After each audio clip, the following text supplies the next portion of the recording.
Hello, my name is Marcus. I'm the compiler of a collection of therapy quotes entitled 1001 Windmills of the Mind, a collection of advanced self-help quotes taken from what's often called the psychodynamic or the psychoanalytic perspective, which I'll revoke, as I understand, is referred to by some, perhaps many, as philosophical medicine and narrative medicine. All part of the process of finding words. Rumpelstiltskin. Notice with Rumpelstiltskin, when he found the right word,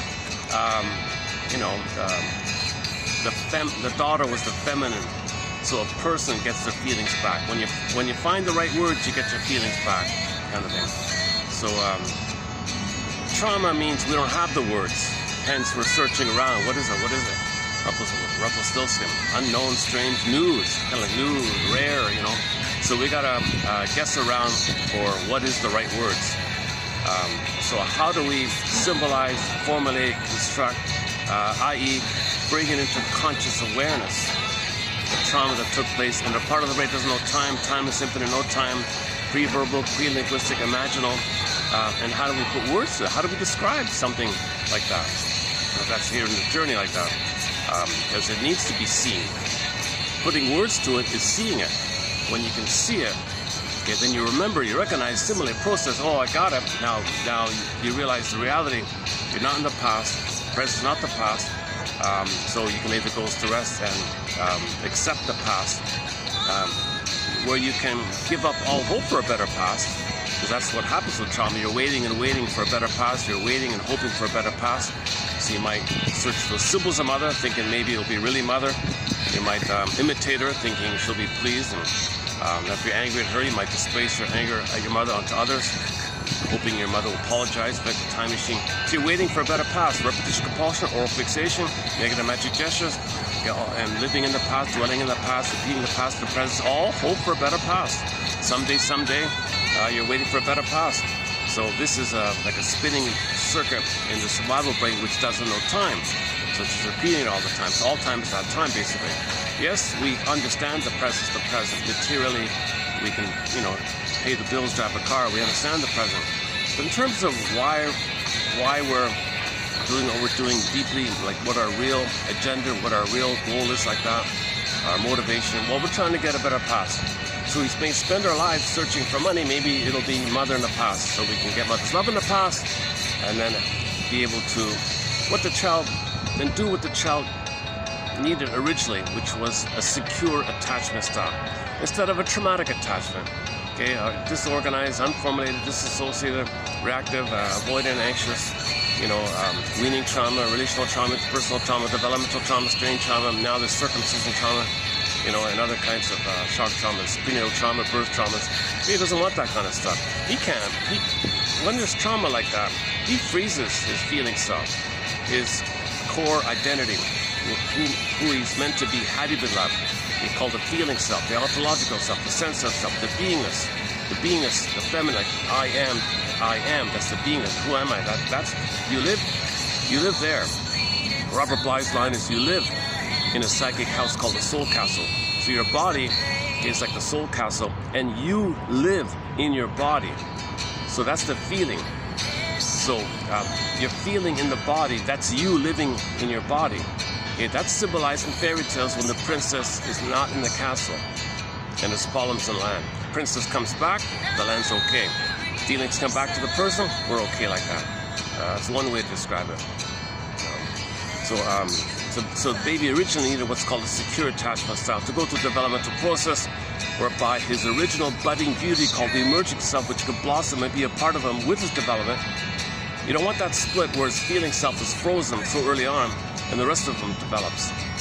So what? He gets 10 PhDs, he gets 10 weight building awards, but he's not feeling real and alive. That's called living the provisional life, the unlived life. When does life begin? Something's missing, and you're not aware of it. But you're doing these things called symbolic kind of pseudo-living or something. We're living and all that, but we're missing a lot. That's the point. At midlife of your life, there's something missing. Well, you're missing your feeling self. Just like the castle is missing the princess. The metaphor means the body's missing our feelings. So we're born with feelings, called the feeling self, the ontological self, etc., called the budding beauty, the emerging self. and the capacity of the real self. And meant to blossom and be a part of us in the soil of the maternal matrix. In the relationship of the two as one, that kind of dynamic allows the feelings to stay with the person.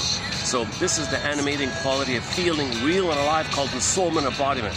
That's what you want it to stay. It's a tender thing. You want it to stay with the person. So he can go through life feeling real and alive with the capacity of real self, feeling embodied, enjoying the present. So his creativity, spontaneity in the present. And his heart's in the body, so intimacy is going to be there. You can communicate freely because there's an esteem and an eye to recognize what he feels, what he thinks. He can share all that. That's intimacy. Into me, see, there's an eye there to share. And mistake, ethics, morality. He can articulate the things he did that he feels valuable. I feel valuable about doing this. He shares these things, and whoa, he has an eye to do so. Gratitude is sort of an ongoing sort of undercurrent of the feeling self, this warm gratitude. Having your beingness, there's an inherent they call it serene, inexhaustible fullness of being, a kind of the Blue Jays, the pleasant feeling of having your beingness. So there's a natural, it's kind of synonymous with gratitude. You're grateful because you are who you are like that. Now, everyone's unique. So when you have the I and you're aware of the I and you express what's unique about it, that's called meaning and a path of heart and pleasure. There's the Blue Jay again.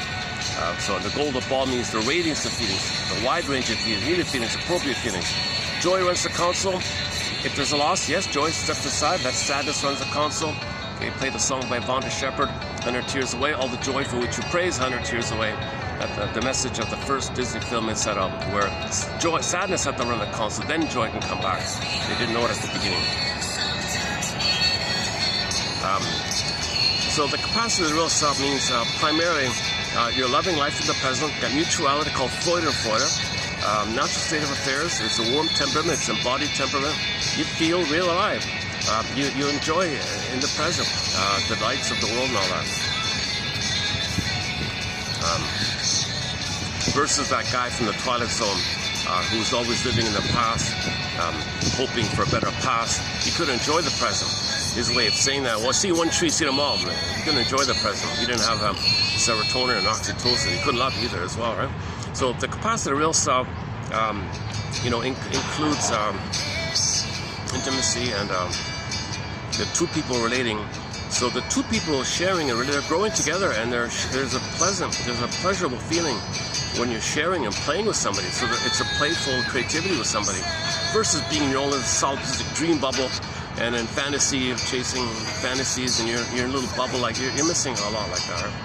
Right? You want the reality of the community feeling and shared feeling like that with somebody.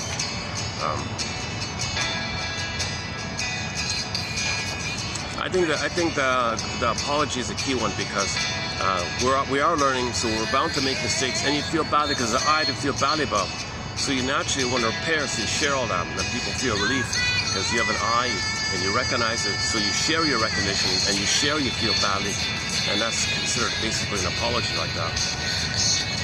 So you need the I to do so. Mourning is another key one. So if there is a loss, you need an I there to admit a loss. I felt a loss. That was a loss. I felt a loss. There's got to be I there to feel the loss. Natural response. Okay, joy steps aside. Sadness on the console. Some kind of expression called mourning of the loss. And grief is healed like that. You need to carry witness sometimes. And then joy comes back to the console. And living in the present, loving in the present, creativity of present. A lot of songs like that. With the I, you have the baseline memory of mother loving you. So you love yourself, you soothe yourself, you see yourself, you recognize yourself because mother did that to you. So you do those things for yourself. How your mother treated you, you then treat yourself. So that's the main part of the capacity of real self, to apply what your mother did. So you want your mother to love you and see you and recognize you, soothe you, and accept you. So you do those things for yourself. So if there's any stresses in life, well, you have that pattern within you to soothe yourself, see yourself, accept yourself like that. So there's a lot of esteem when the mother has esteem for the child, and the child has esteem for himself like that. That's a major requirement to have the beingness like that. You'll know it's unique and you won't feel guilty to express it. There's no sort of a memory condition. No, or mother says, no, I need you to say me. You can't be yourself, you got to say me. Or you're betraying me if you're going to be happy and leave me. Oh my God, so he sacrifices his interest to please his mother. So he's living in the past, trying to fix the mother. Okay, enter the Twilight Zone episode we just discussed called a miniature. The guy could never leave his home. 30-year-old man.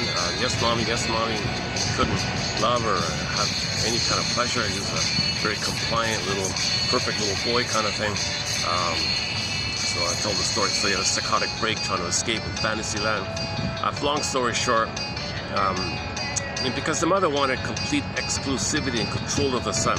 So the conclusion was he locked the door to the bedroom. Boundary. Mother, stop it.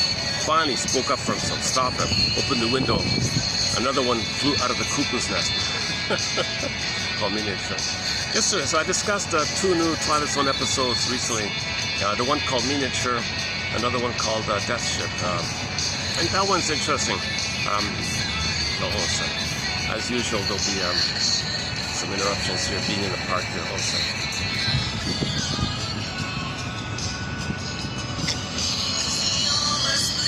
Sometimes need a hand to help to ease the pain.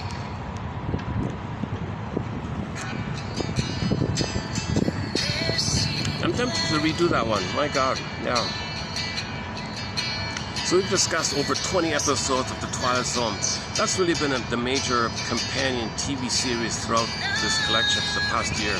A lot of great episodes. Rod Serling, incredible job. 1 year ago, this month, 1 year ago, they put up a statue of Rod Serling in his hometown with a door. Living his tour, open the door, through the door, unconscious world, Twilight Zone. And things happen in there. These things happen in the Twilight Zone. Incredible metaphors like that. He's very mindful about the mother complex. So that one about the miniature, he had a huge mother complex. The mother was Jocasta, so Jocasta uses the boy to mother her. So he has so-called mother complex, Oedipus complex. So he couldn't love a girl, he couldn't even date a girl because he's married to mama. But that was not his choice. The mother chose it like that. So it's kind of reversed. Anyways, go to the, nobody no views on it yet, but I thought that was not a bad discussion. I think, the psychological interpretation of these Twilight Zone episodes, you only find here. And I haven't seen anybody offer any analytic interpretation of those excellent episodes. Gabe's story, Long Saucer Found Emporium, Shattered Day, Shattered Play, Piano in the House, the Doberman Pinscher One, Take My False Light Please, One Life Furnished Early Emotional Poverty, the Death Ship recently. That was an interesting one because I won't redo it, but if you go to yesterday's video, it's a short video. Yesterday was only 1 hour video, sort of maybe midway through it or something like that. The short of it is just a fraction of it. I recommend watching the whole, finding it in the 1 hour video. I ran through it. If we talk a little bit about the Maori, the haka dance is in there. Surprising conclusion. It is one of the most surprising conclusions that I've found in the Twilight Zone, that one there. Because there's a huge mystery throughout the whole thing. And they were guessing around what's going on like that. And we're all fooled. Everybody's...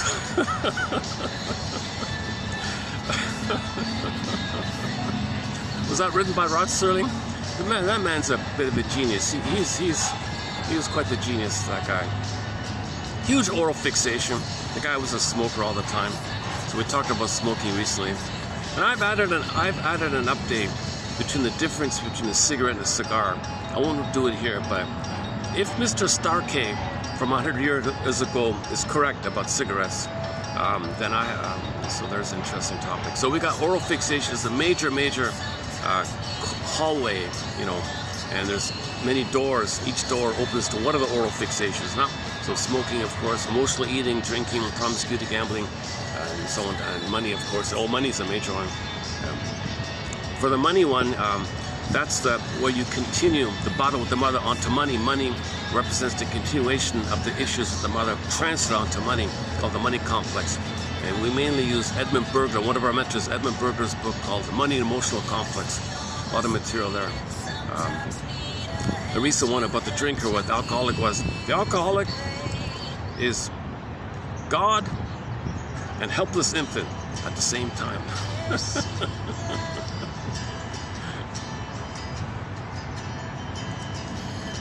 Oops, one sec.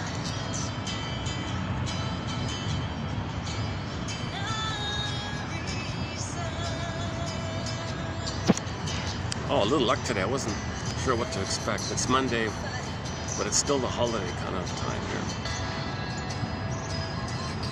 It's already 3. What a time? Oh, let me check the time. Let's see. What is it? 3 something, right? 2:36. Okay. 3, 4. Yeah, okay. Yeah, maybe we can get a good 2 hours in here. Today's sort of a lighter load. I'm going to mainly do the opening quote is somebody's quote about literature and art like that, so we'll do that. And mainly I'm on Masterson. Another one of our mentors, James F. Masterson. So some good classic material from him in this video here. So stay tuned. So back to the opening premise. We're born with the budding beauty called the emerging self, i.e. feeling real and alive. So we animate, we feel real and alive. So we don't feel numb or stuffed like the stuffed rabbit store, Velveteen Rabbit. We don't feel flat or numb or something. But if there's trauma, relational trauma, the mother's not emotionally available for the child for whatever reason, old cunning tale, another topic, another corridor, lots of doors on it, then he freezes up his feeling self. The budding beauty frozen, suspended, stunned, frozen. Imagine a woolly mammoth frozen in a block of ice up in Siberia. Just sort of suspended there, the woolly mammoth more or less preserved, stunned like that. So our feelings like stunned like that, while the rest of us develops, but we're stunned in our feelings. So we're not going to feel real alive anymore. So the metaphor for the stunning of the feelings is the pin goes on the collar. In the fairy tale, the pin goes on the collar. The metaphor means that under the collar, the emotional body goes flat. The jargon is called flat affect. The affect is flat. Wow. On a set in ancient Greece, that was called athemolexia. No feelings for your words. Nowadays, people say alexithymia. No words for your feelings. That's the issue, right? That's the trauma that we're trying to heal from. How do we get back our feeling real alive, i.e. our soul? So our soul flew away, I want to get it back. So the princess morphed into a bird and flew away. Or she's in a coma like Snow White, locked in a tower like Rapunzel, etc. So I want to come back to the metaphor. In the castle, in the kingdom, in the fairy tale, everything's okay. And suddenly there's problems. Why? Because Rapunzel's in the tower. In the unconscious force, unconscious means Twilight Zone, means unconscious outside the world. And then there's problems. So in the story, dead problems, and crops didn't grow, kidnapped children, and all these things are happening in the castle, in the kingdom like that.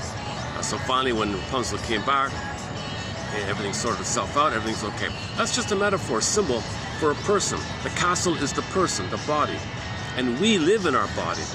Yeah? So if our feelings, symbolized by the princess, the soul is the princess. Okay, so I think the idea was long ago. I'm guessing around on this point, but so the feeling of beingness, it has a still presence. So they would associate the moon, and because the sun is kind of like an active, bright, it's like doing, and the moon is like the being, the still being, and the sun is like a bright, active, animating, bright. But the moon is bright, but it's kind of still feminine, masculine. So they would say feminine, masculine, okay, like moon and sun in ancient China, and still today with the Tai Chi symbol, yin and yang. The yin is the feeling, the feminine, the soul, the stillness, the yin, and the yang is the bright, active, masculine. So masculine principle means doing, and the feeling is the feminine principle. And normally, like the Tai Chi symbol, the circle, the curve in it, right? That's a healthy harmony and balance that represents that, like in a fairy tale, when there's a marriage, the couple gets married. Okay, that means your doing comes from the feeling. The feeling, then your doing circles around, feeling, doing, feeling, doing, feeling, doing. So your doing comes from the feeling. That's harmony, inner harmony, peace. Everything's healthy like that.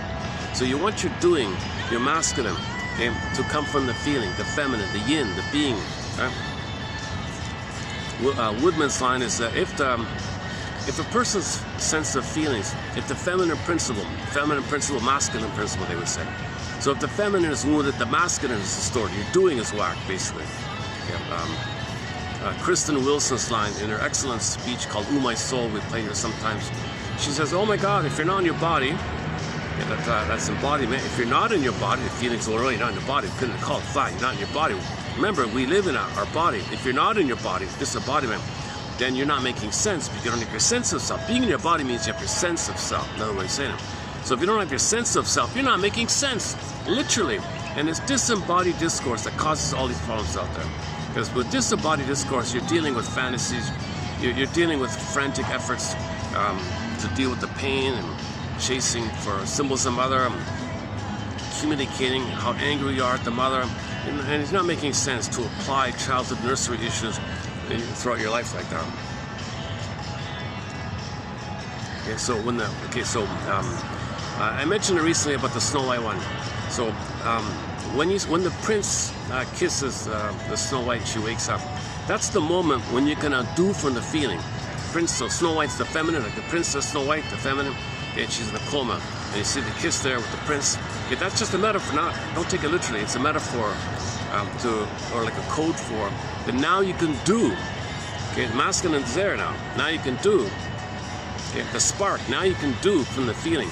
It's like a wedding, like weddings are a similar idea. There's a marriage like that. But prior to that point, notice before they got to that point, she was in a coma. Okay, or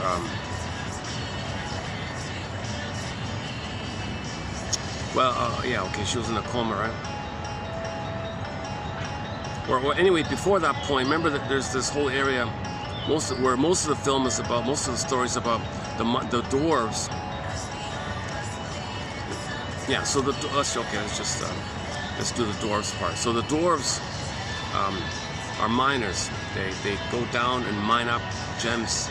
So unconscious. Okay, so material unknown to us. Gems, valuable. Something about us that we don't know it's valuable, like a gem, psychological gem, jewel. So they mine it up and bring it up, right? So Snow White would befriend the dwarves, and the dwarves were helping her. That metaphor means we kind of allow this process of making the unconscious conscious. Bring up to consciousness what we don't know. This is called shadow work, or shadow, dark, unknown. Okay, pull it up. So like in fairy tales, you got the fisher, digs up the fish, pulls up, fries the fish in the air, eats the fish, integrates. Okay, Rapunzel, radish, carrots, you pull up from the ground to the air. The duck is a common one. The duck goes in the water, flies in the air, walks on land, integrates on. So we want to make this kind of process, make the unconscious conscious. So when that was going on with the doors, at some point she's ready to wake up. It's a kiss now she can do from the feelings, because she integrated all that stuff that was mined up.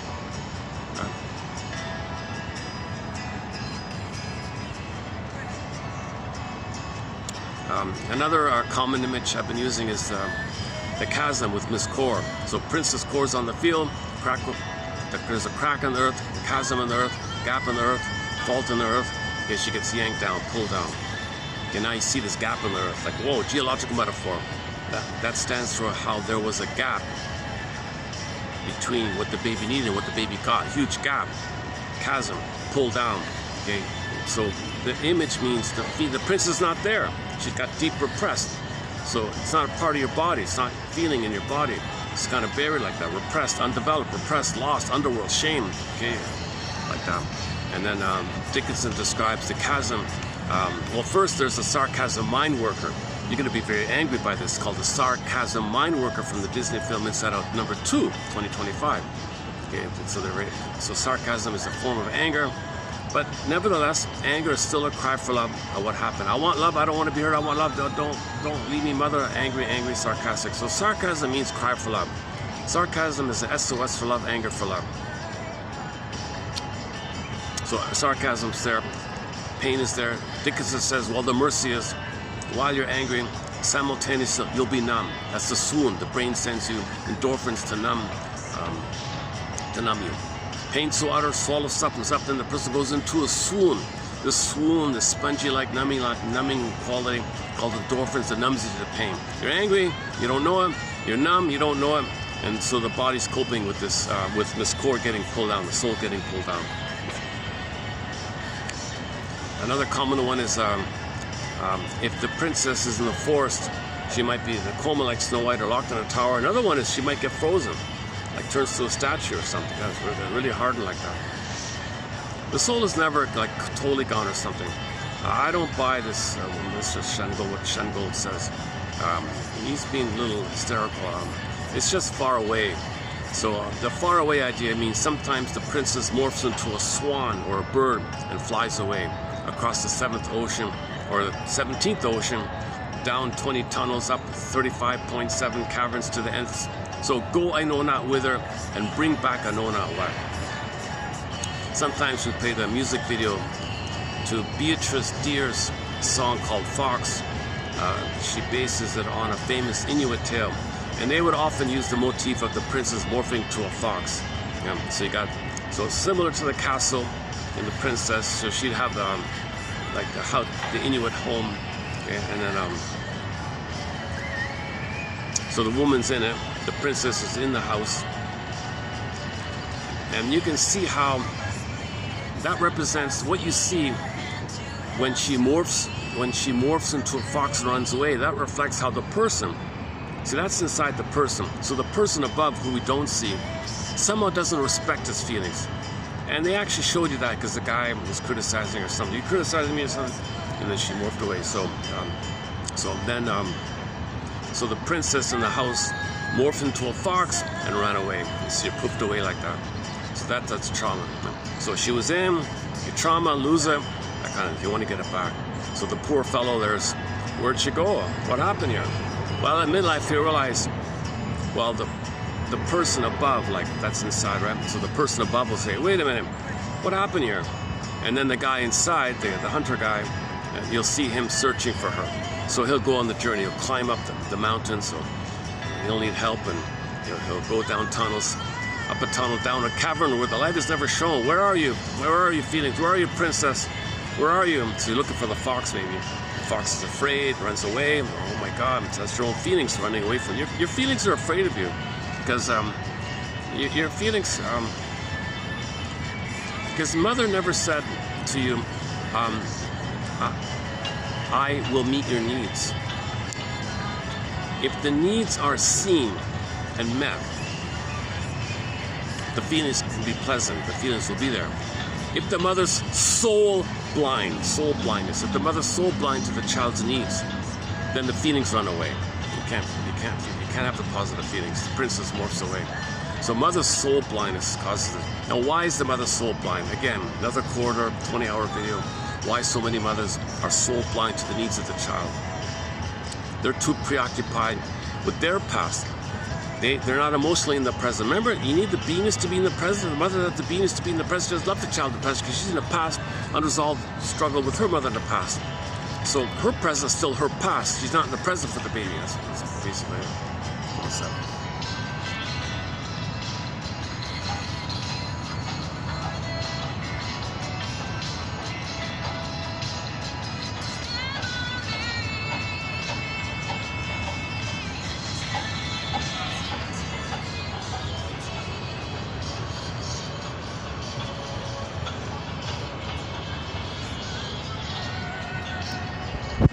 To my surprise, I posted 3. I started a new thing this year in 2026. Maybe I'll start posting some samplers. Like I'll randomly read out some quotes from the collection like within 3 minutes, and have them like little samples. So I posted 3 samples already. No views. Man, oh man, this shadow banning is really like banning it further. Like no one's finding this stuff. This is great material here. That's why I shadow ban them. If something's really good, it's going to be shadow banned. But in a nutshell, if somebody's kind of speaking something helpful, it'll be banned. if you're amusing people or jiggling your memories or shaking your booty or some silly thing, oh, that's fine. Oh, sure. Promote it. Give it 1 billion views. Just amuse. Kind of just distract. But if it's so we're still sort of in this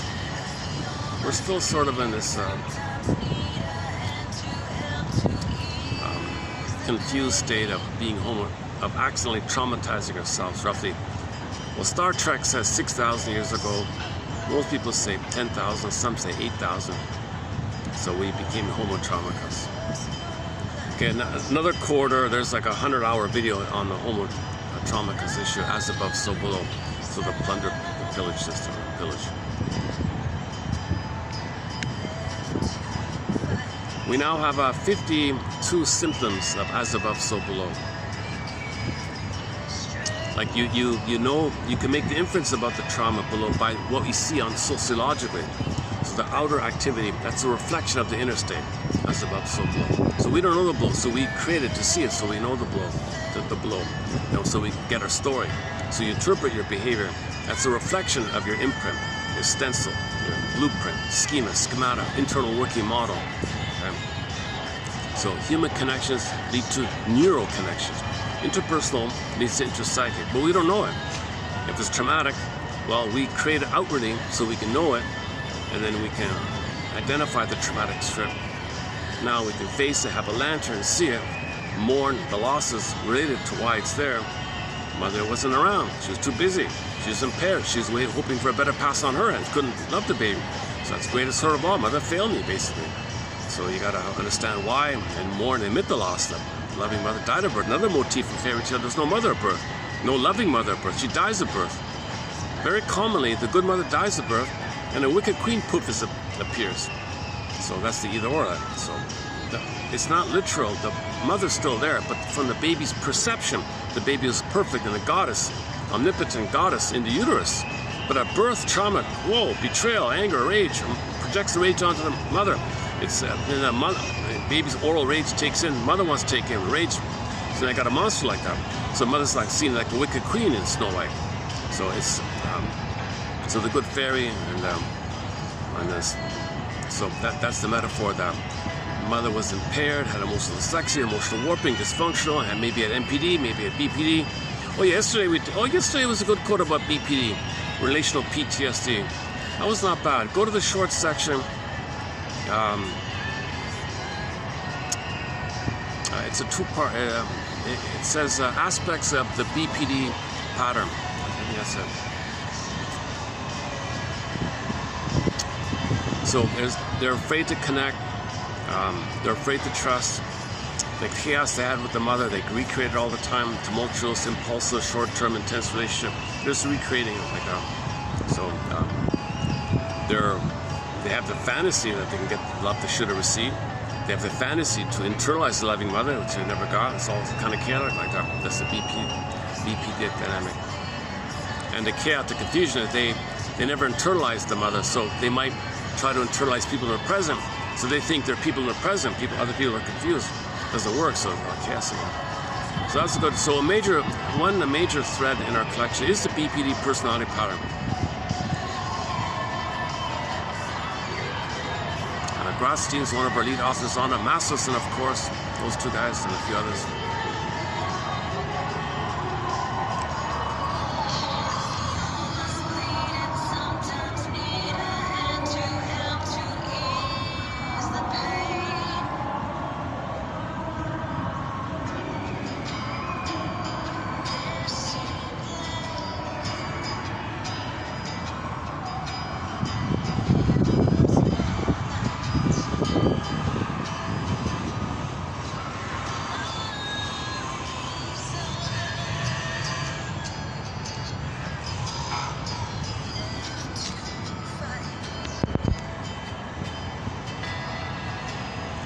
Oh, this is oh man, no. Usually it's sweltering hot. It's cooler now, right? Winter, right? Finally cooled down a bit.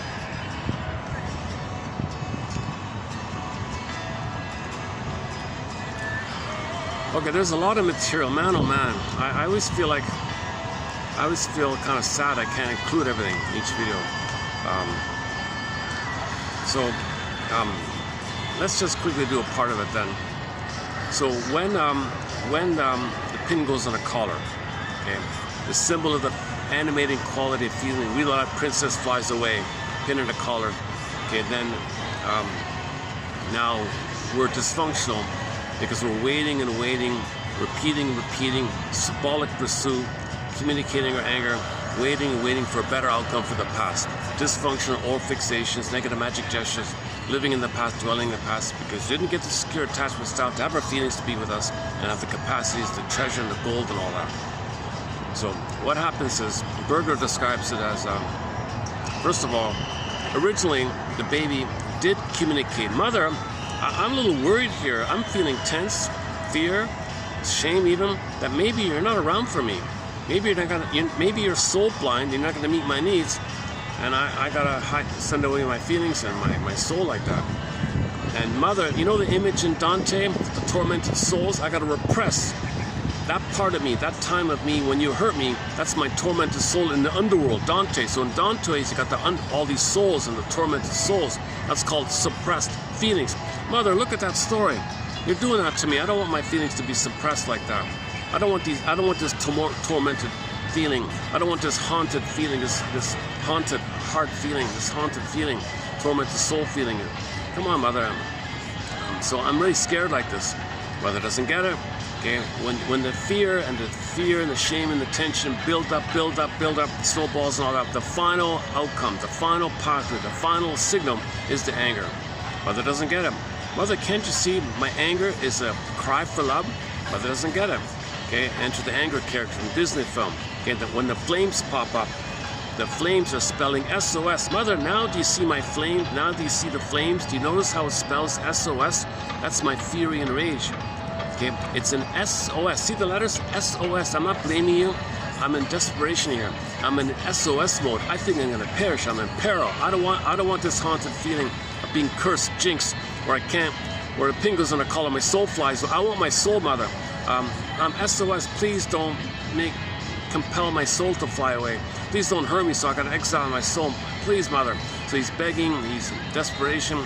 SOS mode. Fury is the SOS. Fury is pleading in SOS. Doesn't look like it, but when the pleading and the crying and the fear and the shame builds up, it's rage. So it doesn't look like he's crying, but when the cry for love exceeds the tension on the fear and the sad, the fear, it builds up. The final one is the rage like that. So it's still the pleading and the cry like that. So that final pathway, it's the last best ditch chance the baby thinks he has to signal, to communicate. Remember, there's no vocabulary. Mother doesn't. Baby can't send a text message. Hey, mother, baby can't write a letter, send a post or something. Baby can't pick up the phone. Baby has no communication other than vocal, okay, facial, and bodily. All right, tonal like vocal, but no words. Bodily like that. And mother still doesn't get it. Oh man. How soul blind can a mother be? And insult to injury, she might say, you blaming me? How dare you blame me? Oh my God. Soul blind plus insult like that. Holy, you know what, right? So what does the baby do? He's got to maintain the cry and the hope that mother will love him. State of no time. There's no time there. So now it's the rebound in on himself. Due to the fusion, to maintain the hope, okay, the cry for love turning to anger rebounds in. So now, him, quote unquote, rage at himself, hating himself, self-hatred equals the cry for love to mother. It just rebounded around. L-I-V-E, destructive, E-V-I-L, destructive. The image of it is the guy with the horns, destructive. Okay, the devil guy's with him. Okay, the image of this energy attacking himself with him. But it's still a cry for love, but it rebounded him. So to maintain the cry for love, to maintain the hope for love, he's got to hate himself, because hating himself equals the cry for love for the mother. He cannot give that up. He's got to have the hope. He cannot make it without a mother. To maintain the hope, he's got to hurt himself. He's he's hurting himself. The effect of his cry for love rebounding in is hurting himself. It's self-defeating, self-damaging. He's hurting himself. This is a major crime in the psyche. It's a disturbance like this. Baby suffering. Baby feels guilty and fault. He's wrong. He's guilt. Babies always blame themselves. They got to keep the hope. Mother's wonderful. Keep the hope. But he's hurting himself. Keep the hope. This pain. How does the baby now deal with the pain of him attacking himself? He's in rage at himself. He's in fury at himself. It means the cry for love to the mother rebounded on himself. Well, now what? He's got to bury it. He's got to sugarize it. He's got to pleasurize it. That's a form of burying it. Okay, meanwhile, back in Paris. Meanwhile, back in the psyche. Oops, hold on a sec.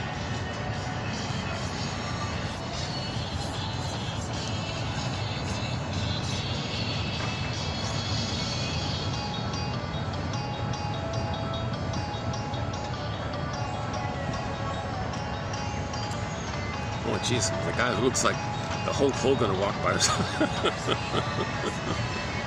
Like a pro wrestler or something.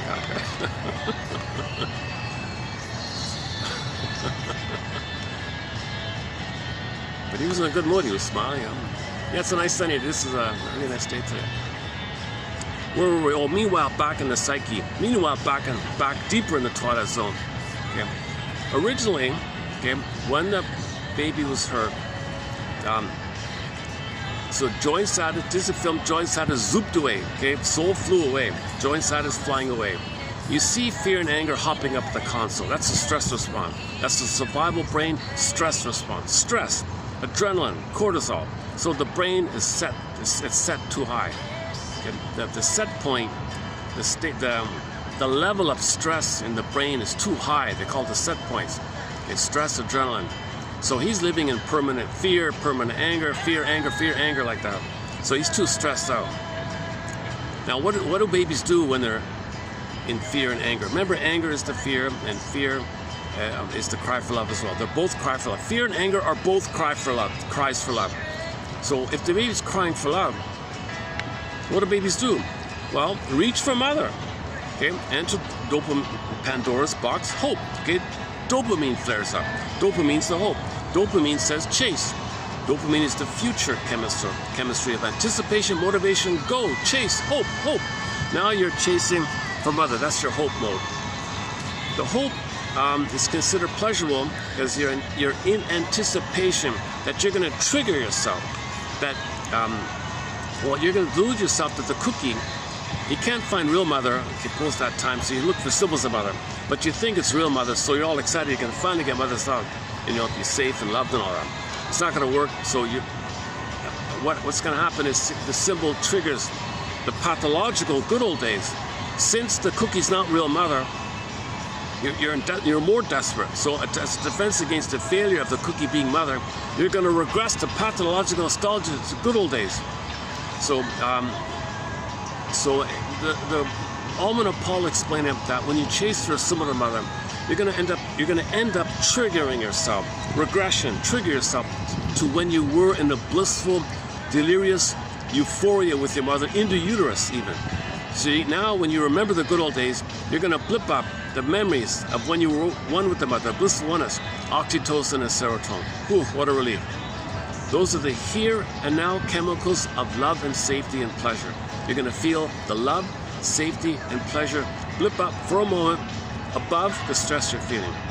It goes down, stress is there, dopamine chase for a symbol, which triggers. Almond of Paul call these triggering items ersatz self-objects, okay, which function as ATMs, addictive trigger mechanisms. Okay, then it triggers the past, the memory, the fantasies, it blips up, good chemicals blip up, above the pain, you feel relief. It goes down, okay, and you repeat the thing. Chase, okay, the trigger, chase for a symbol to trigger to blip up. Chase for a symbol to trigger to blip up. Chase for a symbol to blip up the happy chemicals above them. Now you're in this devouring, now we're plundering the planet for a quick buck, basically, overall. So this is dopamine. Dopamine is future, chase. So even if he gets something, okay, he doesn't really enjoy it.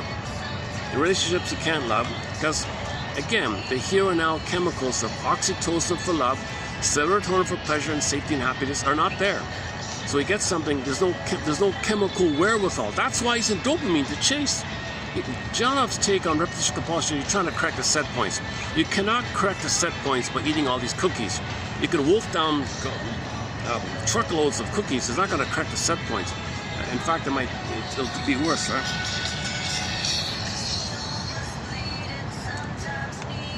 So this is the issue. Trauma whacks the set points, right?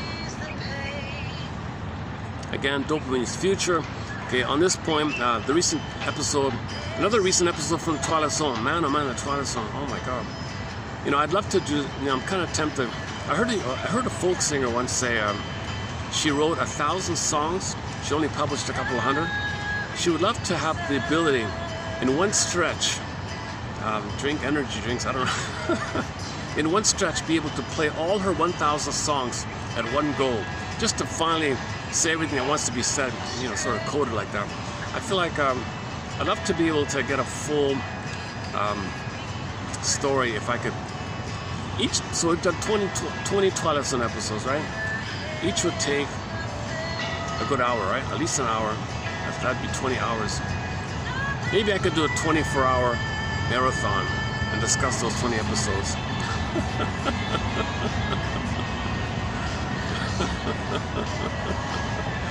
Okay, make it 30, make it half an hour. That wouldn't be enough. Half an hour. I don't think I could do it in half an hour. I'd skip a lot, right? Anyways, another recent episode is called Of Late, I Think of Cliffordville. And that took me 3 hours to run through that one. Of Late, I Think of Cliffordville. So this guy was manic, chased. He had a lot of birth trauma, a lot of stress, adrenaline. Okay, he was a revved up character. He was born with PTSD, born revved up. He had no here and now chemicals for love and pleasure. He'd get something. Oh, seen them all. Relationships. Oh, next. He's thinking about the next. He gets a girl. He's thinking about the next one. He can't even enjoy him. While he meets the girl, he's thinking about the next one. He can never enjoy. He's always on the go. So he spent his whole life gobbling up the planet. Okay, when he owned the planet, basically, he's in his 60s or something, no more to chase. Oh my God, he panicked. He can't enjoy anything. He got all his revenge, and he did all these terrible things. And so anyways, he begged the devil, please keep my knowledge intact. Take me back to my youth with my current knowledge, that I can, with gusto, plunder the planet all over again. The devil was disgusted with this guy. Even the devil was disgusted with this guy, because the way he was doing it, she described him as doing indirect murder, genocide, slavery, 30,000 children dying a day. So she said, you're even beyond me. So fine, I'll make the deal. So I got to pay my soul, right? Oh, you got to be kidding! You sold your soul 6 decades ago. So what do you want? I want everything. Fine, take it. As long as I can go back, I want to plunder, I want to chase. Okay, I'll take it back. Okay. Now, because this guy is so arrogant, he always thinks he's right. He thinks he's a king and a god, and special, entitled, chosen, special, all that stuff. So he never questioned about his personality. He just wanted the knowledge, go back and plunder, because with the advanced knowledge, insider knowledge of the future, he could have more active, faster, more like that. Dopamine, right? He only had more. He had no chemistry for now. He only had the chemistry of future more. And it didn't matter. It was pain management. The future more was just to get the chemistry above the pain he's feeling. He's not enjoying it because you need oxytocin for love and serotonin for pleasure. You can only blip up the time of uterus because he's in constant pain. This man was in constant, permanent pain. He can take painkillers all he wants. He needs more numb the pain because he increases it. So you got to gobble. So the more you do this, the more you want to gobble. The more pain, the more you want to gobble. The more you want to chase. The more pain increases. The more gobble. More pain, more gobble. Right? So he was like that. Devil, please take me back to the past. I want to gobble more. Pain management. Now, since he's so arrogant about his personality, she put in the fine print in the contract.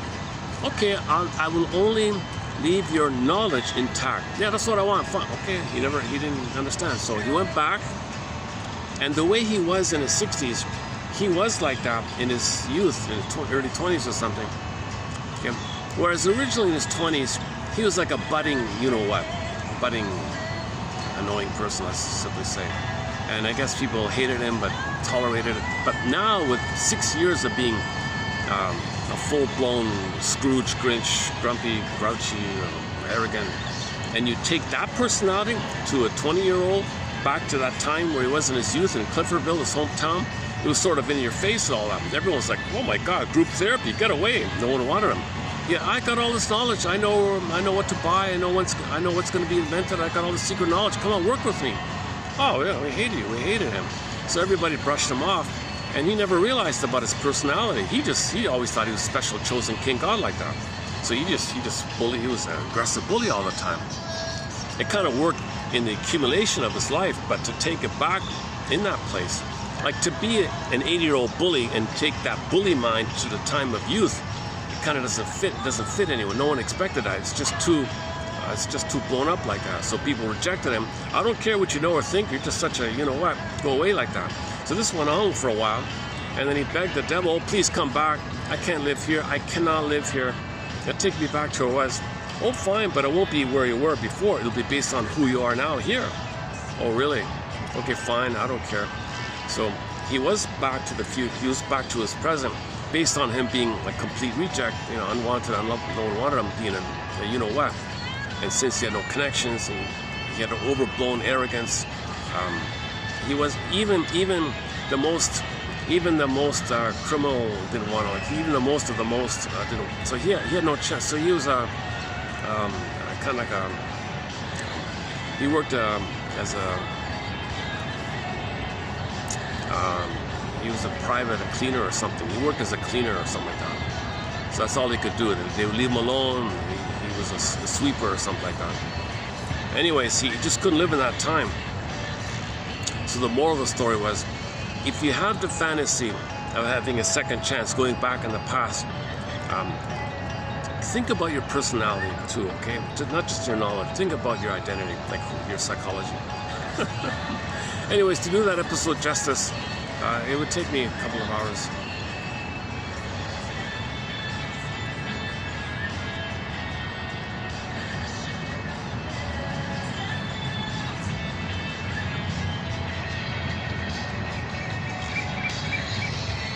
Yesterday I was reminded of Longmire, of the TV show Longmire. So that's it's in the sampler quotes. If you go to the short section under the samplers 1 to 3, it's in one of those ones about Longmire. So he's like works in a deserty kind of local sheriff, maybe only has high school or something. A tough guy, smart guy, and all that. He meets this postdoctorate shrink from this big city, and he falls in love with her, and they get along a little bit, and he's trying to woo her and all this, and she says to him at one point, we have such different backgrounds and all this. What are we going to talk about if we're a couple? Like, she's checking them out. Oh, well, if you're my wife, if we're married and we're doing the dishes, we'll talk about the enduring perplexity of existence. The enduring perplexity of existence. He was a smart guy. He was just as smart as her, maybe even more, ironically, right?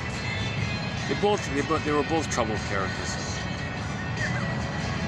He had a huge fantasy on this girl. He had a huge fantasy, this guy, Longmire. I tried to play the famous clip from Longmire about him confronting that criminal woman who hurt all the indigenous people and stole their children and sold them into. And he was trying to catch this woman and all that. And the famous song "Sail."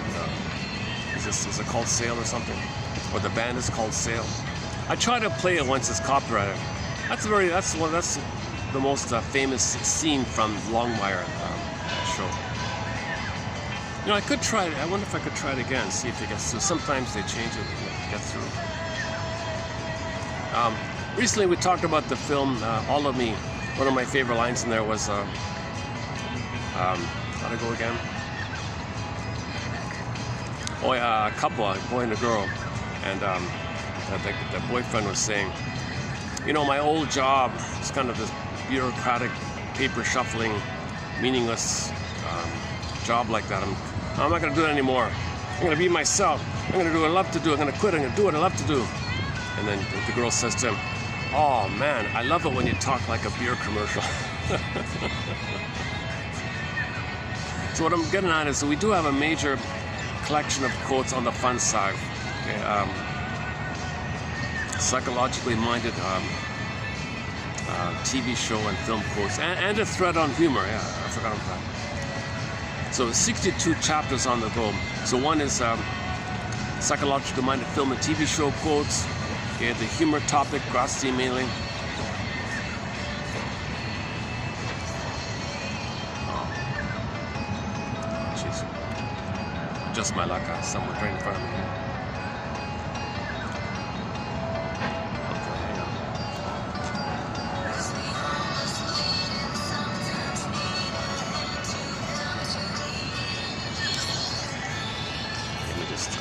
Let me just block my view there. So. I do it like that. Maybe I can change my angle. I do it like that.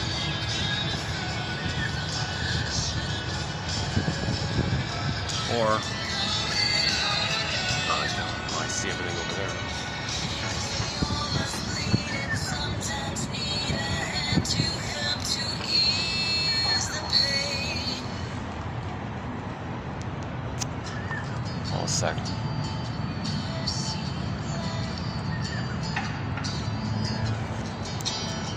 What else? Maybe I'll do it. Let me play a song. Yesterday I played a new song by a couple from Mali, Amadou and Miriam, a famous husband and wife musical team. Great song, I loved it. I played it, and they host a lot of guest vocalists on their songs, kind of like, you know, like Santana or something like that, or Delirium. They do that. So I just found this morning another one of their songs, but they're not singing, it's the guest singer. So I thought I'd give this a try. So here's, so yesterday we played Amadou and Miriam, a song called Ce Te De Jean Ye. Great song. So here's another one by them featuring one of their buddies, Bertrand Cantan. Let me just try this one out here. And I gotta move my chair so I don't see this very distracting thing here. Let's try this one.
Okay. I'll just stick with the first one. Yes, I'll just stick with yesterday's one. That was okay, but yeah, I'll play it again another time. Okay, so where are we? Where are we so far? Twilight Zone. 24-hour marathon. So the Clifford Bill. So he was all dopamine. Okay, future, chase. He can't enjoy the catch because no chemical wherewithal. Okay, he can't love, again, no chemical wherewithal. Oxytocin, serotonin, the set points for them are too low. All he has is the hope to chase. The only kind of pleasure he has, quote-unquote pleasure, is the chase and the hope. This relentless hope. He can't enjoy the play, he can't stop. He has no sense of beingness. He has no identity. He can't happen. He has no I. He's hoping to get mother in the past so he can have the I. It doesn't work. This is maladaptive. Yesterday, all this about maladaptiveness, like that. Okay, let's maybe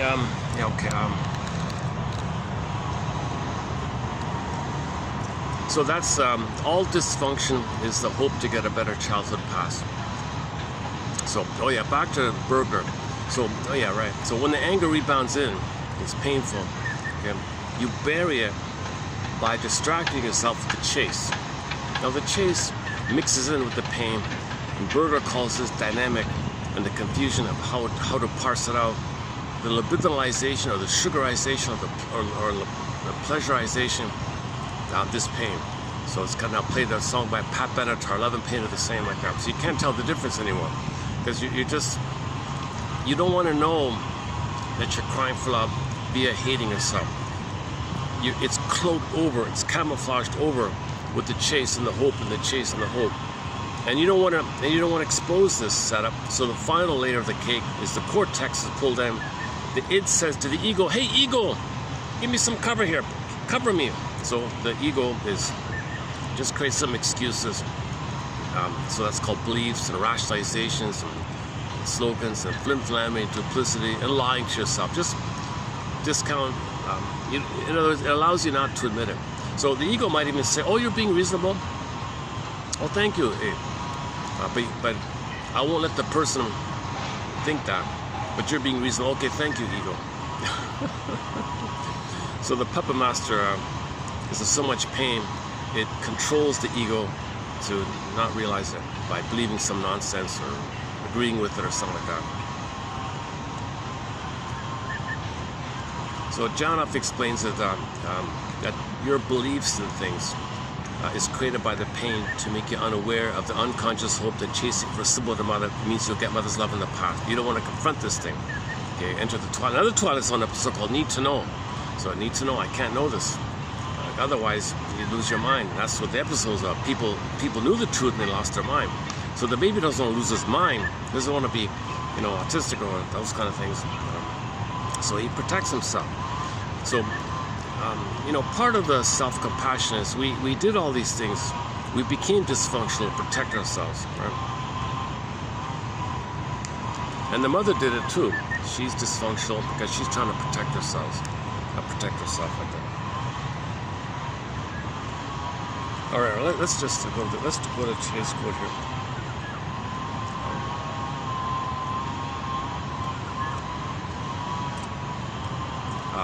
Okay, just some loose ones here. Literature. My favorite quote on this one, literature, is there's a difference between escapist literature and interpretive literature. Okay? So escapist literature taps into the usual fantasies. Rescue fantasy, you'll get mother's love in the past, go to another place, or your anger, the Italianic one, the revenge fantasy. You're blowing off steam. So they tap into your escapism kind of thing. Not making you aware of anything, just indulging in your fantasy expressions. And both of these fantasy expressions are the hope that you get mother's love in the past. So most literature, quote-unquote literature, is in that category. But some literature functions in a therapy mode called interpretive literature, like Ibsen and Peer Gynt and Goethe, and things about the Faustian deal, and Twilight Zone like that. Twilight Zone is a good example of interpretive. So if the literature or the artwork is helping you to know yourself, that's called interpretive literature. That's what we're looking for, right? So, hang on a second. I'm going to read a couple from the collection. From Chekhov. Medicine. So he's a medical doctor, right, during the day, but at night he writes his stories.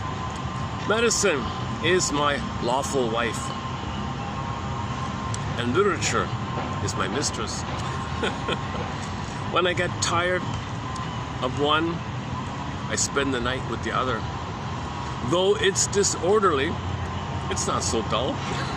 And besides, neither really loses anything through my infidelity.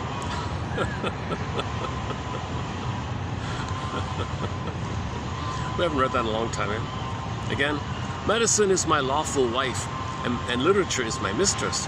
When I get tired of one, I spend the night with the other. Though it's disorderly, it's not so dull. And besides, neither really loses anything through my infidelity. Oh, Rosanna Deerchild, hang on. The more I heard of my mother's story, the more of a person she became. That's a good one. Inside every client, there's a poet trying to get out. Yeah. And what was the other one again? Is it a dream?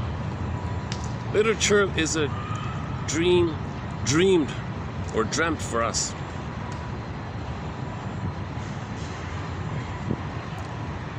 And the other one is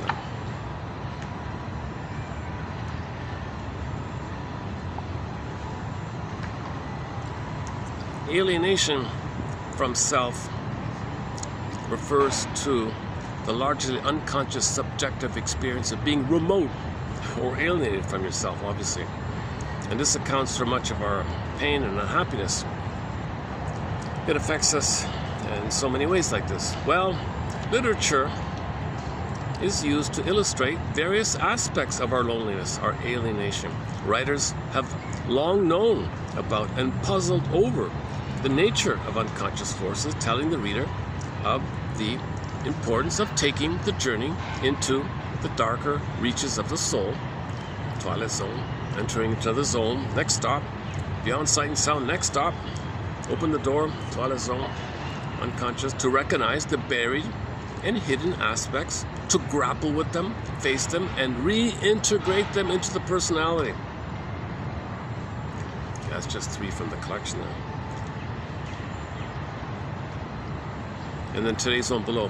Literature satisfies unfulfilled, partially unacceptable, and therefore unconscious wishes in disguised fashion.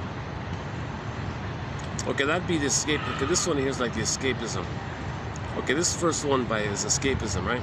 Literature satisfies unfulfilled, partially unacceptable, and therefore unconscious wishes in a disguised fashion.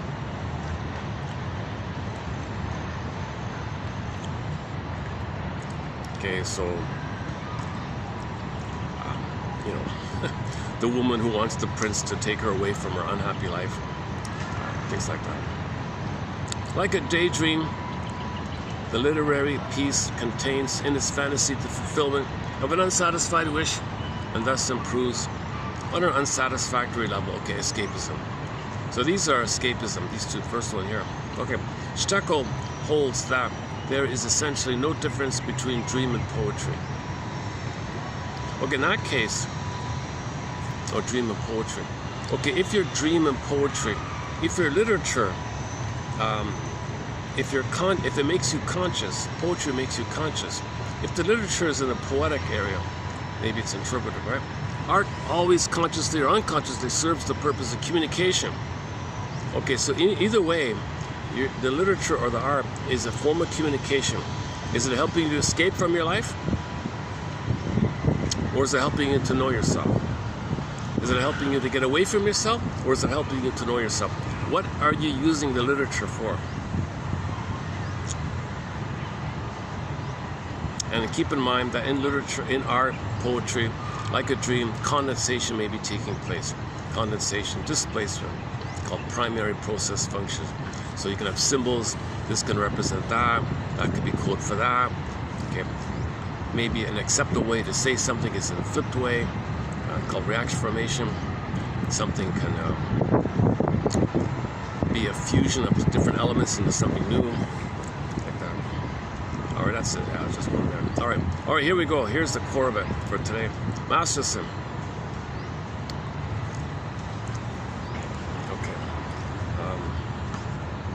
Okay, the first, so some of them are what he says, some of these are what he says to his clients. So these are little practical kind of things. So Masterson says to a client, quote, "It's my impression that as you try to connect, you start to feel vulnerable. And then you are critical and devalue in order to protect yourself. So you protect yourself from the pain of the fear of intimacy, the fear of connecting, the fear of trust. You devalue them. No. So that they don't trust like that. Cool. You have such painful feelings about yourself and think others feel that way about you too, that you protect yourself by keeping yourself difficult to understand and hard to reach.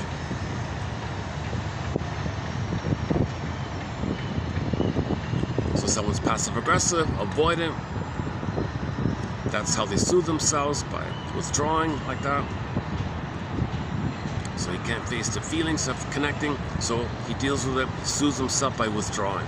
So these first two are kind of basic. Okay, let's go on. Quote, it's so painful for you to say something that might not be accepted that you protect yourself by editing, revising, and losing your spontaneity. Okay, so he's afraid to speak the truth. Yes, you want to be mindful, but maybe it's too much. Maybe it's too controlled or something. The next one. The last two sessions, you seem to focus on yourself, which led to painful feelings of loss about your father and mentor. It seems now you feel a need to focus on me as a way of soothing those painful feelings. Okay, this one is the first one, main one here. So it's so painful for you to focus on yourself. Talk about your losses. Focus on how you feel about the loss. It's so painful to do that. So what you do to soothe yourself, to deal with that, to assuage yourself, what you do to manage it, you're important. What you do, you do it, right? You're important. You appeal to his narcissism. You're important. What you do to it here is so powerful. You're a narcissist. You're special. You placate. You adjust that. Right? What you do to soothe yourself, you do it. You soothe yourself. What you do to soothe yourself, because you're so important, is to focus on me and blame me and criticize me. Oh, so this is called mirroring interpretation of narcissistic vulnerability. It's so painful for you to talk about the loss. So what you do to soothe yourself, narcissism, you, okay, vulnerable, painful, mirror, it's painful, narcissism, you, interpretation. It's so painful for you to talk about how you feel about the loss of your father and your mentor. And what you do, because you're narcissistic, you're so important, mirroring interpretation of narcissistic vulnerability. Narcissistic vulnerability, he doesn't want to feel the shame of the loss, the loneliness, the emptiness, now that they don't feel it. It's so painful to feel the emptiness, shame, and all that. Talk about yourself. So what you do to soothe yourself, to assuage yourself, to bury it, get away from it, is you blame me, criticize me, attack me, devalue me, focus on me. You're not healing it. You're not accepting loss if you're attacking me like that. So Masterson has a major thing called mirroring interpretation of narcissistic vulnerability. This is one way to be able to communicate to a narcissist. He's vulnerable, but everything you say to a narcissist, they think it's the mother barking at him. So they back off, so they can't talk, and they think they're special. Because narcissism means the mother was too demanding or punishing, or either by not being there or being overly demanding. So they don't want to take any kind of feedback. They think it's mother criticizing him, so back off. So the only way to kind of sneak around, he said, is what's called mirroring interpretation of narcissistic vulnerability. It's so painful for you to focus on yourself. And what you do to soothe yourself is to focus on me. Okay, so you kind of went around it like that. Mirroring interpretation, because you're mirroring him. You're important. He's a mirror. You're a mirror, right? Of what he's feeling. So you're touching both his real self, the feeling, and his protective self, the narcissism. So as long as you do both, you address both, okay? Ego and the id. Mirroring interpretation of another person's ego and the id.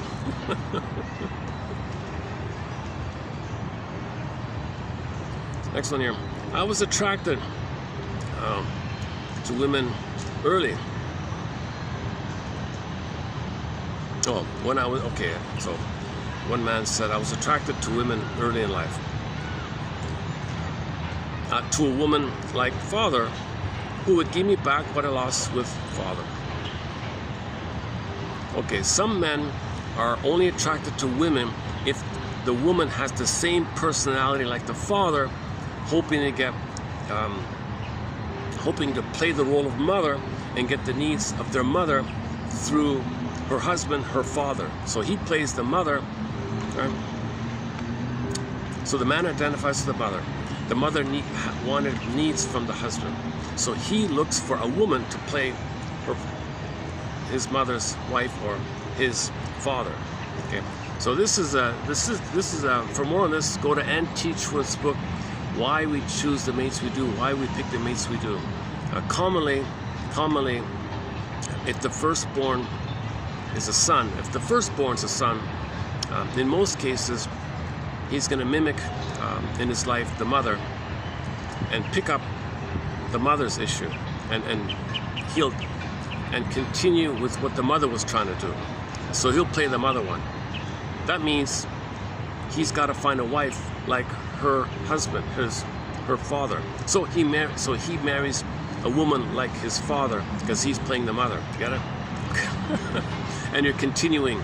This is called the couple imprint, the couple template. He plays one, finds a partner, plays the other, and they continue like that. So,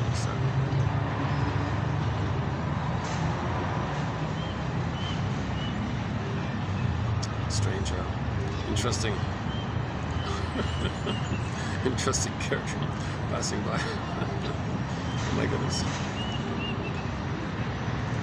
Interesting. A combination of traditional clothing and modern clothing. A little bit of a mix of that.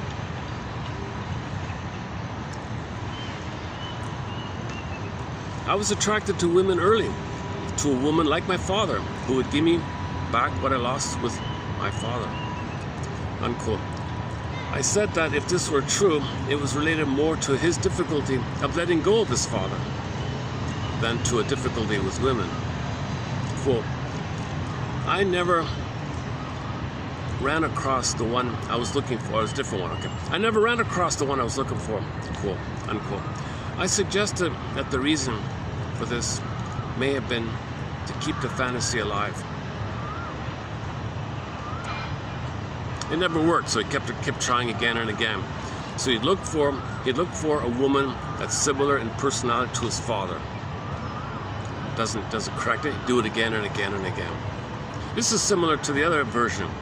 Often if the firstborn is a girl, okay, when she grows up, she's gonna identify with the father. That means she's gotta marry a man like the mother and pick up the bottle of the parents where she's trying to meet the needs of her father. But he was trying to get it from the woman's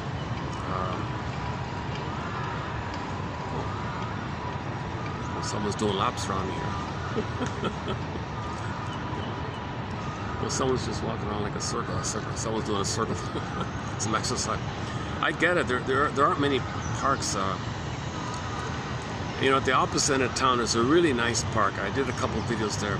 Monitor lizards, old growth trees. A real good energy vibe with spacing. Really good with the spacing. Very relaxing atmosphere. A lot of flowers and gardens and old trees. A lot of stray cats, nice cats, well taken care of, these cats. And the unique thing, the star of the show, I think, are the monitor lizards. So right by the water, you'd see these monitor lizards just sleeping or walking along or swimming along. I was once in a chair in the tree in front of me. There was right in front of me there was a monitor with the tail hanging down. They're very timid. They're very shy of people. They're harmless. There's never been a problem.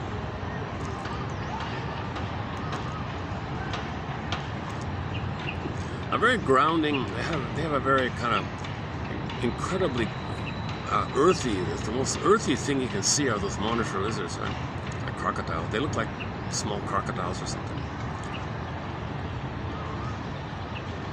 Yeah, it takes a while to get there.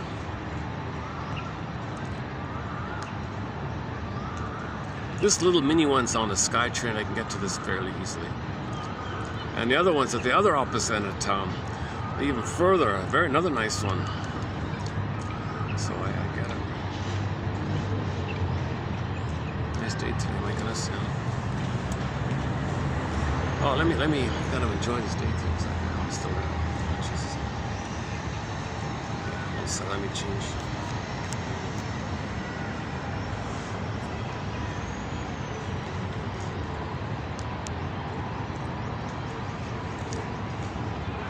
Okay, yeah, so there was the main story was the woman had a very hard time with her mother, and she said very strongly, I would never want to marry a man like my mother. No way, no way.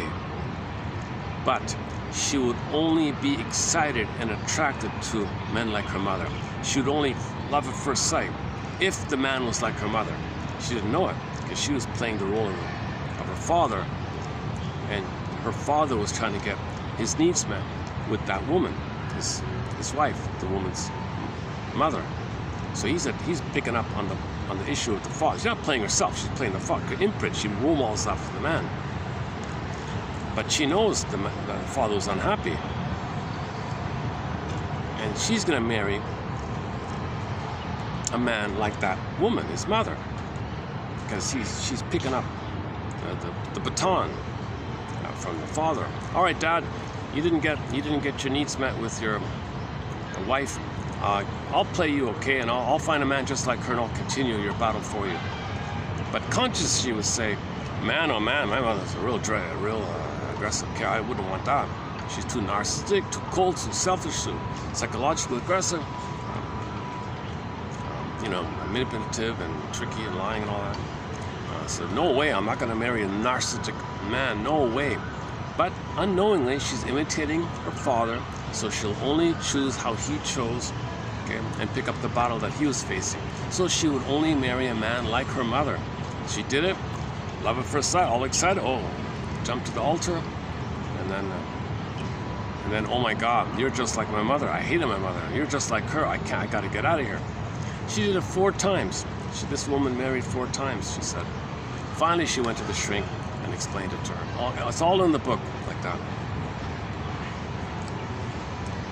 So she said that, interesting, if the firstborn's a daughter, there's an 80% chance she'll marry a man like the mother. Now, the second child, it'll be flipped.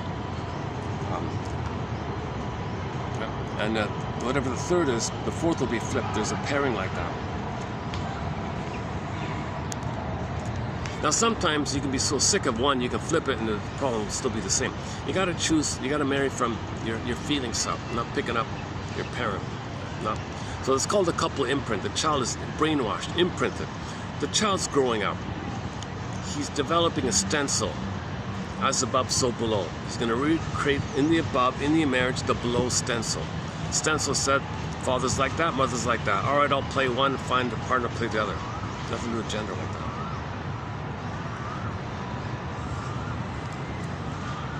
Okay, different one here. So finally, this person said, decided to marry someone who didn't excite him or something. I never ran across the one I was looking for. I suggested that the reason for this may have been to keep the fantasy alive. He didn't want a real person who would inevitably interfere with his fantasy. Quote, yeah, well, when I think about marrying this current girl who's nice enough, although boring, but nice enough, I feel I have to, give up the fantasy. And it breaks me up here. I don't want to give up my fantasy. Quote, I pointed out that an ordinary woman, with real flaws, like you say, frustrates your fantasy. And that unattainability of this fantasy seems to be the condition of who you'd fall in love with. Later on it says, all right, I give up, I'm going to marry this boring girlfriend. She's safe and all that. But, shrinker man, am I giving up my dream? Oh, did you say dream? Or are you going to give up a fantasy? Unquote. Okay, that's the next part here. Okay, next one. Okay, another story. One guy gave a dream. Shrink said, based on what you reported, it may be that you are seeking oneness with your mother so you can cure the father. I interpreted that if he activated himself and didn't fuse with his mother,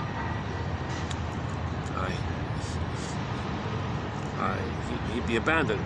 Faced with the issue of activating himself, he feels abandonment depression. And then he protects himself by seeking intimate pleasure, by immediate pleasure, or following shoulds rather than wants.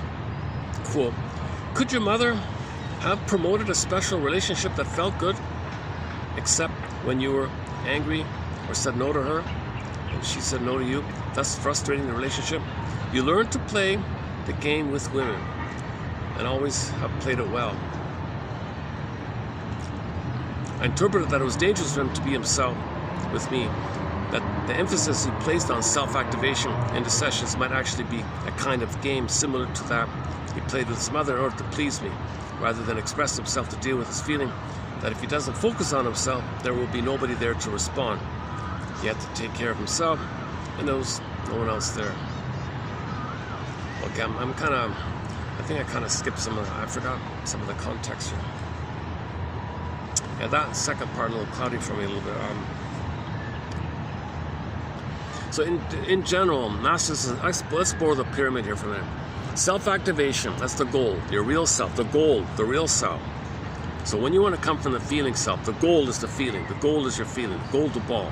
Radiance, aliveness, gold, radiance, like the sun. So the gold is like the sun radiates, warm radiates. So if you use gold, the metaphor is gold. So gold is like the sun, feeling. So when you want to come from that place, it's going to trigger, okay, the 3 points. So when you start off like that, I want my goal. Don't click. Okay, abandonment depression. You're gonna be reminded of your mother rejecting you, failing you, hurting you, blaming you. Okay, and then when that's the case, to deal with the pain of that, you soothe yourself by doing a defense. You go to the other point. So 3 points, right? Self-activation triggers abandonment depression, which leads to defense. That's Masterson's sort of very good handy axiom. He calls it the disorder of the self triad. In the evolution of his writing, he started off saying it was the BPD triad, because they do it, but everyone does it. So it's a disorder of the self triad. So it all starts off of the stencil. The baby wanted to be himself. Mother, I'm being my gold. I'm being real. My budding beauty, my gold. I have my goal. Please make it safe so I can be here. Please love me. That's the self-activation. Please love me. Please connect. Please attach so I can develop, so I can be curious, have interest. That's what I want. I want to develop a self-activation. I want to activate. I want to have curiosity. I want to have learning and growth. I want to feel safe. I want to connect. I want to connect, mother. Mother crushed it. Ooh, ouch. Abandonment depression. What does the baby do? He blots out. Or he goes numb or disassociates or something. He'll do something to get away from the pain. That's a pattern, right? So in general, when you self-activate, you're going to replay the whole thing. Self-activation triggers the pain, which then you do something defensive, eat a cookie, whatever it is. So whatever the defense. The defense of the third part can take hundreds of forms. Usually it can be escapism. It can be escapism literature, like that Miss Lemke woman. She was addicted to pornography. She said, oh my God. You know, she's even proud of it. She brags about it. She thinks she's so cute or something. She was addicted to all this perverse pornography. Oh my God. I don't recommend her book. Most of what she says on YouTube is okay, but because the book's for sale, I can see the book. Her book is in the bookstore here. I can see the. Oh my God. She's got a dark side. There's a dark side to her. That's why her book is promoted. There's sort of a self-understanding. If I peddle perversion and pornography in my like Trojan horse idea. Oh, you want to learn about dopamine? Read my book. But it's just filled with this disturbing stuff. Oh, they'll make it a bestseller on the shelf. Oh, put it on the shelf. Give it priority and all that stuff. So you got floods of people walking by it. And increase the sales like that, I guess. But an educational book, ban, shadow, make it difficult to find, search, it won't show up, you know. Even with the AI, I tried in the AI, you know. Give me some quotes by Berger. I won't show. All of them, 99.99% of the quotes by Berger are only in this collection. Route 66, I won't even show you that. Even the classic TV show, Route 66. Can you give me some quotes from the classic TV show, Route 66? Or any of the other shows that we discuss here? Judd for the Defense, Drop Dead Diva, you know, Twilight Zone. I won't show. No search engine will take you here. If you found this channel, you're in for a treat. You got a treasure. You got to find a gold.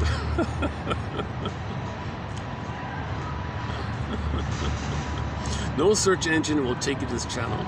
So they don't care about publishing, and no one will find it.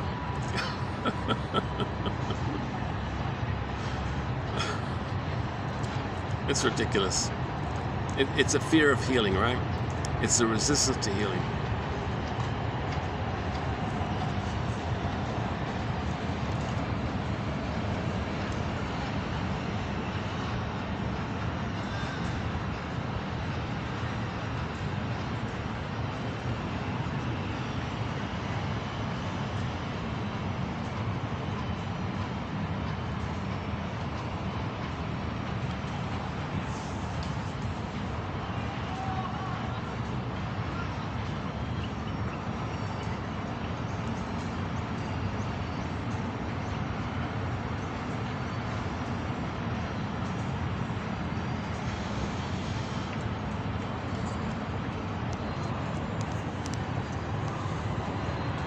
Okay, and maybe I'll just leave the rest for your reference below. I just want to focus on those. I just want to focus on that key one there. Mirroring interpretation of narcissistic vulnerability. You can even say it to your friend, you know, they don't want to talk about something, right?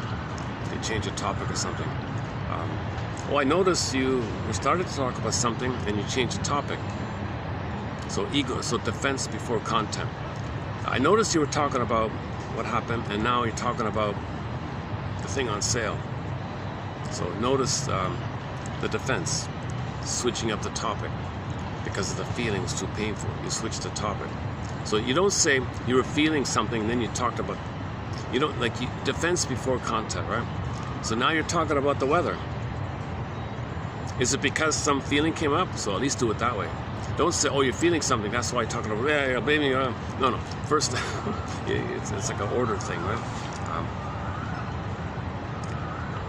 That shall I compare thee to an onion theory.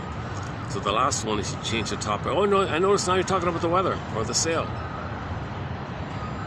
Maybe if he might volunteer. Oh, the reason is because I was feeling uncomfortable about talking about the loss. Okay, so at least you got the content, right? Now, if he doesn't offer the content, I noticed you changed. Now you're talking about the weather. Is it maybe because just a moment ago you were talking about the loss? Could it be that? I don't know. I'm just guessing. Around. Oh, I was talking about the weather, so you won't go there, right? But generally, it's defense before content. Right? Now, if your relationship's a little better, you can try this one, right? Friend.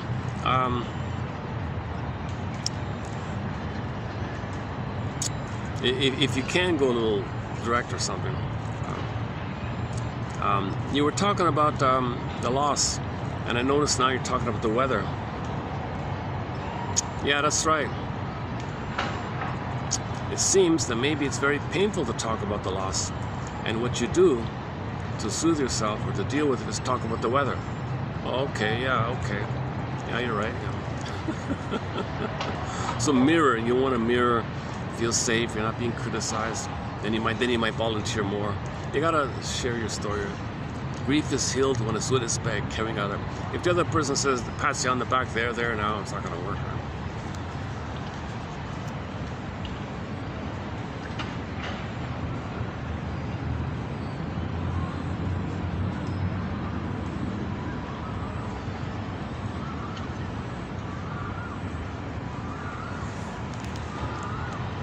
Let me just take another short break here. All set. Let's play yesterday's song by that couple, Amadou and Miriam from Mali. They're kind of like the Sonny and Cher of Mali, I think. So here's a really nice song, I thought. Let's play this one again. Nice song set.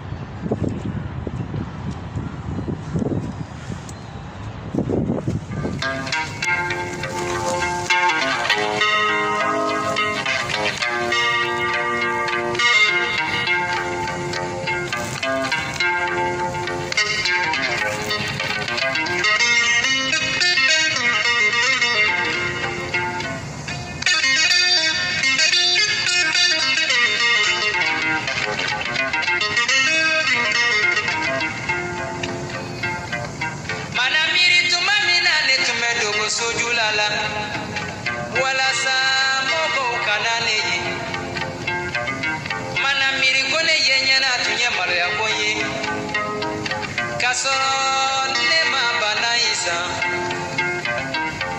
Lai lai lai lai lai lalam.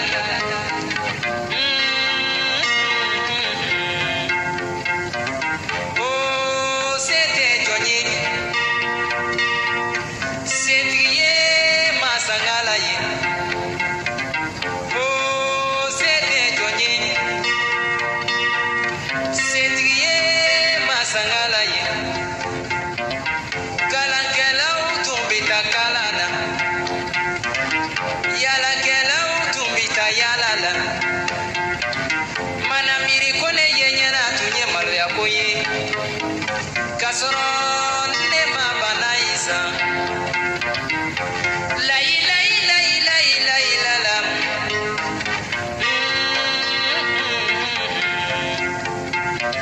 Oh, c'était Johnny. C'est trié masangalaye. Oh, c'était Johnny.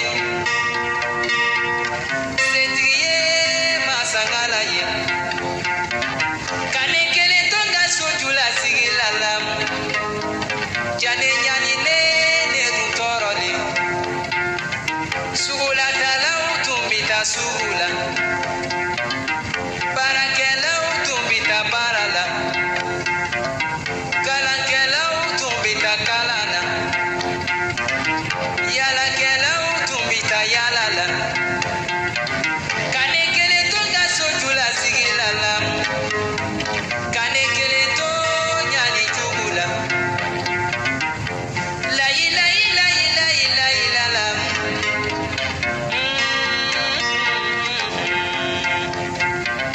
Oh, c'était Johnny.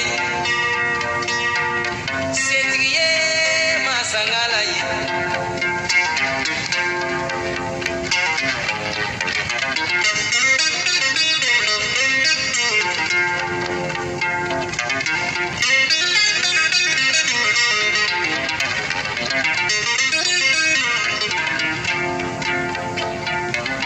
Manamiri muso yobana wolo dena lam. Kokunge nyetanya yini. Manamiri neka furu dumani sara lam. Kokunge nyetanya yini. Manamiri neka kani dumani sara lam. Kokunge nyetanya yini. Lai lai lai lai lai lalam.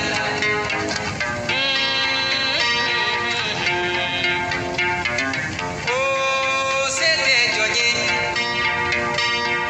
C'est trié masangalaye.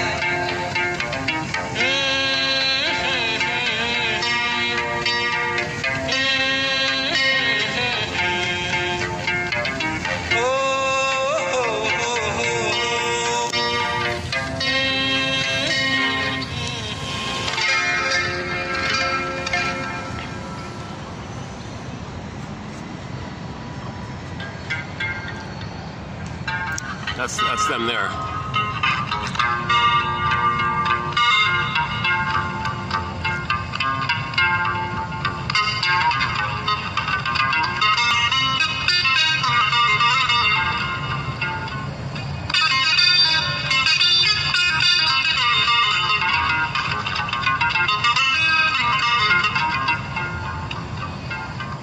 Manamiri tumamina ne tumedogo sojulala. Wala samo kanani. Seems to be just the fellow and the guitar, right? Sometimes she sings.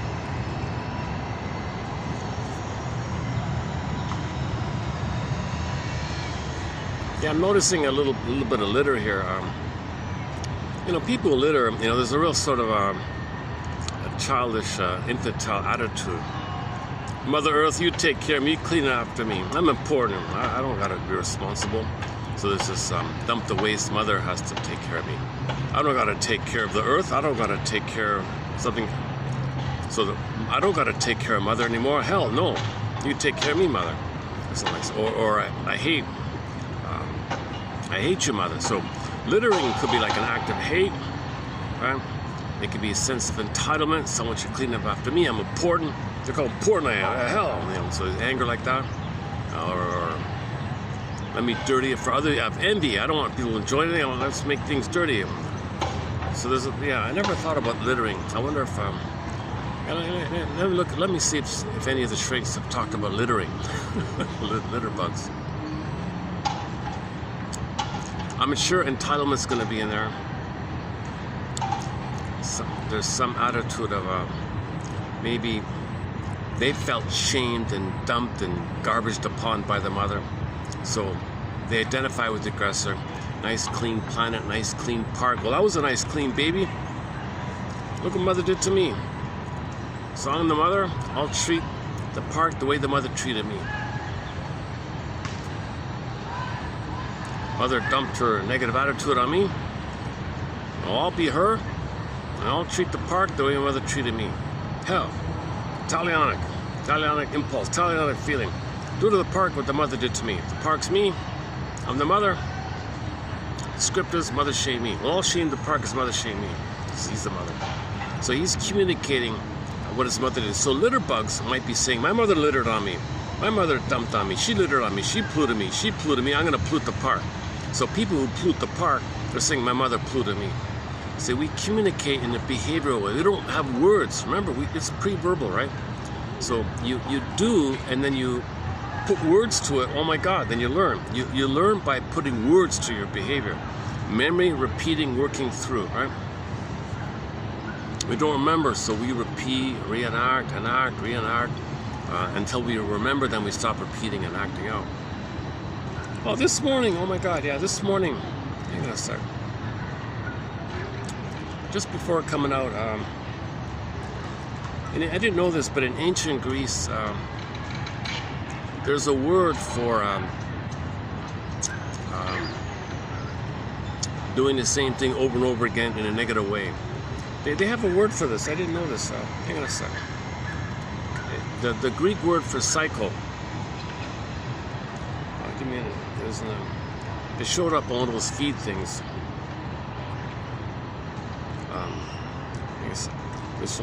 I don't read Psychology Today, but it was in the Psychology Today magazine. See if I can find it here.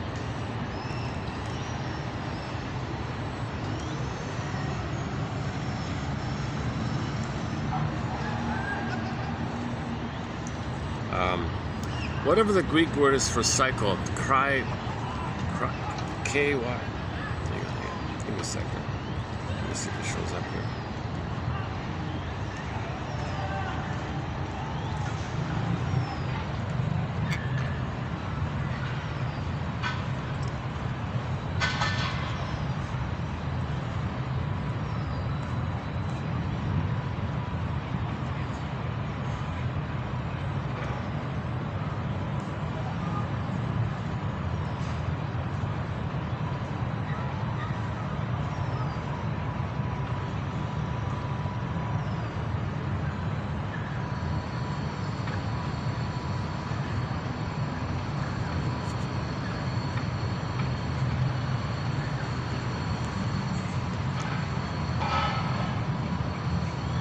Let's do it this year. Okay, Greek word recycle.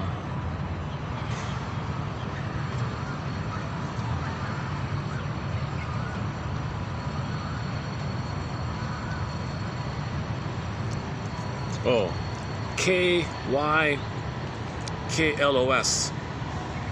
This one here. So in ancient Greece, they had this word. Now they use it for many things, including psychology. The pronunciation of it is Kyklos. Kyklos.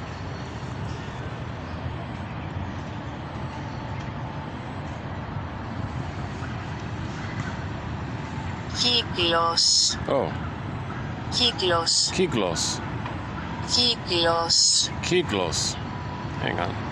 Kyklos. Kyklos. Am I getting it right? Kyklos. Kyklos. Kyklos. Okay, what was it again? Kyklos, right? Kyklos. Kiglos. Kiglos. Kiglos. Key. Oh, like a key. And then glos. Rhymes with close. Okay, kiglos. Okay, kiglos. Cycle. It means cycle. No, okay. How do you spell it? Kyklos.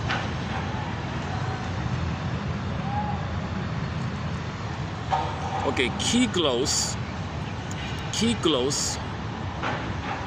in psychology refers to circularity, often symbolizing mindless repetition or being trapped like a hamster wheel.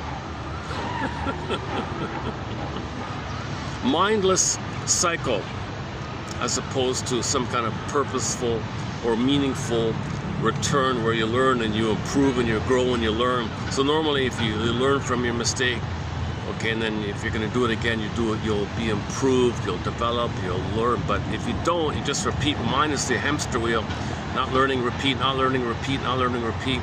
Just keep this the Sisyphus stone one or hamster wheel one, because this is the key close.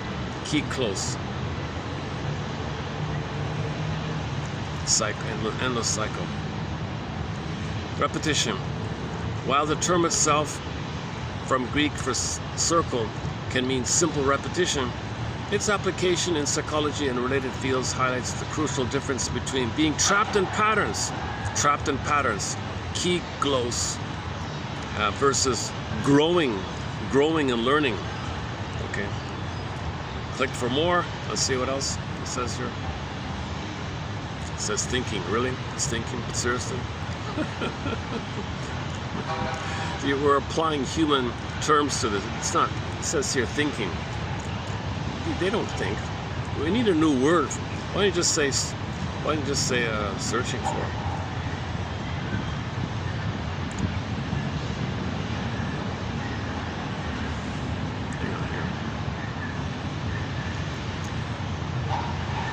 Oh, kyglos thinking. Oh, there's a phrase called kyglos thinking. In modern behavioral discussions, this term is sometimes used to describe mindless repetition or a hamster wheel cycle, where an individual repeats mistakes without progress. Yeah, you're not learning. You repeat, but you're not learning. We repeat trying to learn. We repeat trying to get our story, i.e. learn, then you stop repeating. So look at that. Even in ancient Greece, they had a term for repetition compulsion. They understood repetition compulsion way back in Greece, right? Okay, this is in contrast to, quote, return with purpose and wisdom. All right. Anything else, sir? That's it? Oh, that's it.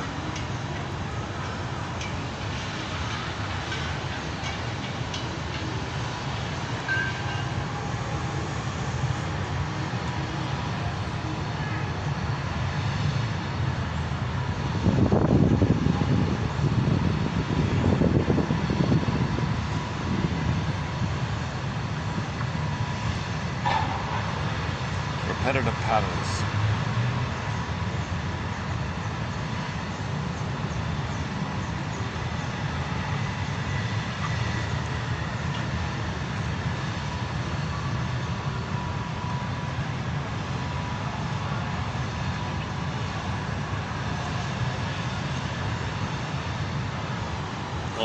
Here's the Psychology Today article.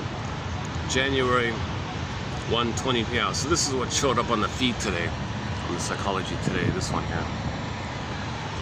Return with wisdom. The Greeks understood something we've forgotten about: recurring patterns. Ancient Greeks distinguished between mindless repetition, kyglos, versus learning from your mistakes.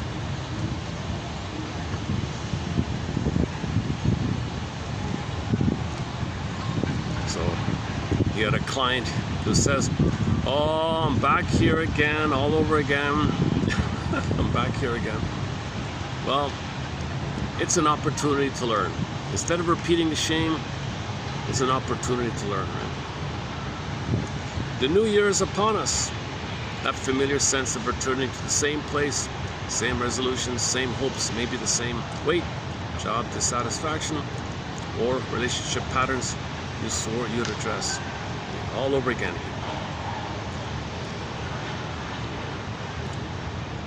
Okay, so key glose means circle or wheel.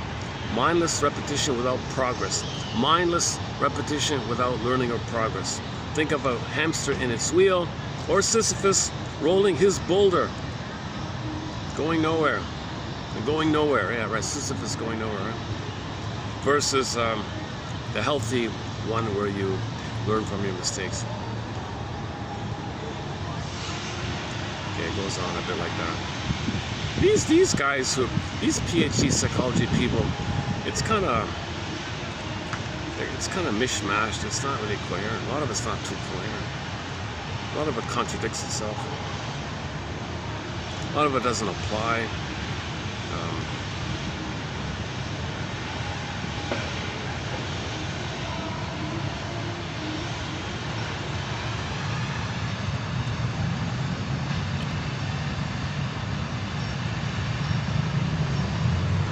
Yeah, okay, so this guy is, he has a PhD in psychology.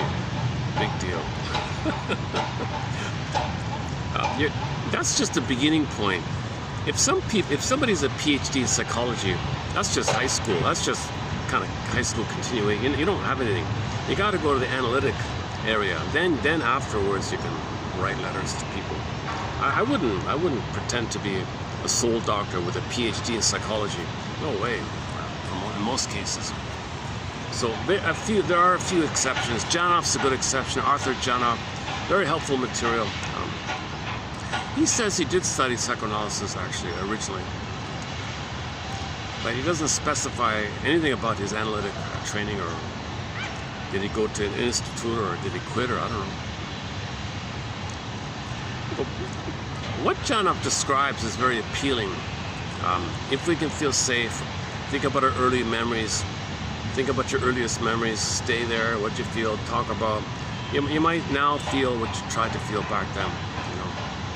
Yeah, you're free from it. But don't bypass. Like there are certain tricks where you can skip it and it doesn't work. Right? So we don't cover his theory called primal therapy. We don't cover that here. But his knowledge in general we do cover. Go to the months of 2 years ago, 2024, January and February of 2024, we posted 26 videos.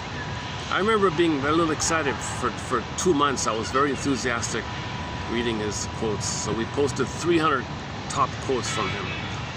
So you'll find the best 100 quotes, in my opinion, that I was able to find in those videos. 2700, 2740, 50, somewhere in there. January to February, mainly both months, 2024.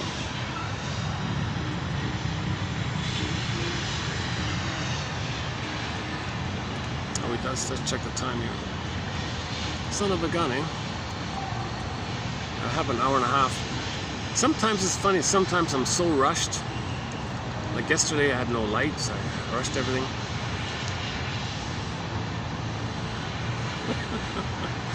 It depends on my mood, how much material I have. Do I want to redo something?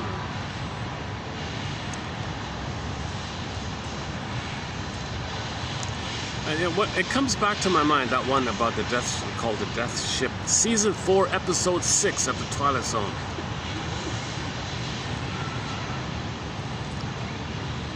So the viewer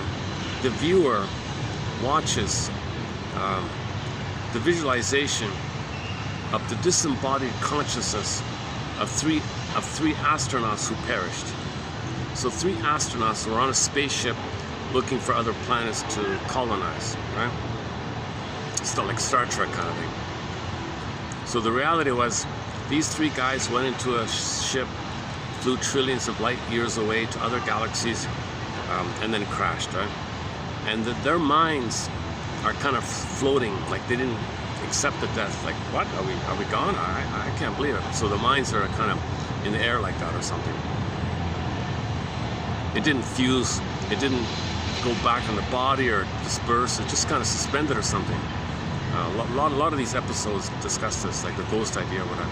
So you have so these three guys don't accept that they died. They're so proud of themselves, baby. We're the best of the best. What? We're not dead. I'm not dead. So you see the minds of these three astronauts. Okay. So the viewer on the TV, watching the TV screen, we see the characters. Now the minds, now in the story, the minds, they see their bodies. What? That's us? That's not us. What's the trick here? What's going on here? Oh, maybe that's the future. Maybe we can prevent it. No, that's not it. They were trying to figure out why they saw their bodies, their dead bodies, but they see themselves. So, and the best of their experiments was, I thought, was, oh no, this island here, the indigenous people, they don't want us to leave the planet and report of their existence because they know they'll be genocide and murdered and enslaved and all that, right? The way indigenous people are treated all the time. So they didn't know how to prevent us. They had no power. They had no ability or something. Maybe the only thing they had was some kind of voodoo thing where they'd make us hallucinate and make us see that if we left the planet, we'd crash and die. So guys, we shouldn't leave. You see, we shouldn't leave. Oh, first they thought, finally they thought that. Guys, wait a minute. This is an hallucination. We can leave, it's okay. The indigenous people on the island don't want us to leave, right? Because we need to leave to report, so the planet will be plundered and pillaged, right? So they don't want us to leave, so they made us think that if we left, we'd be crashed, and that's what we see. So don't worry, guys. We can go, we can take off. You sure? Yeah, trust me, so.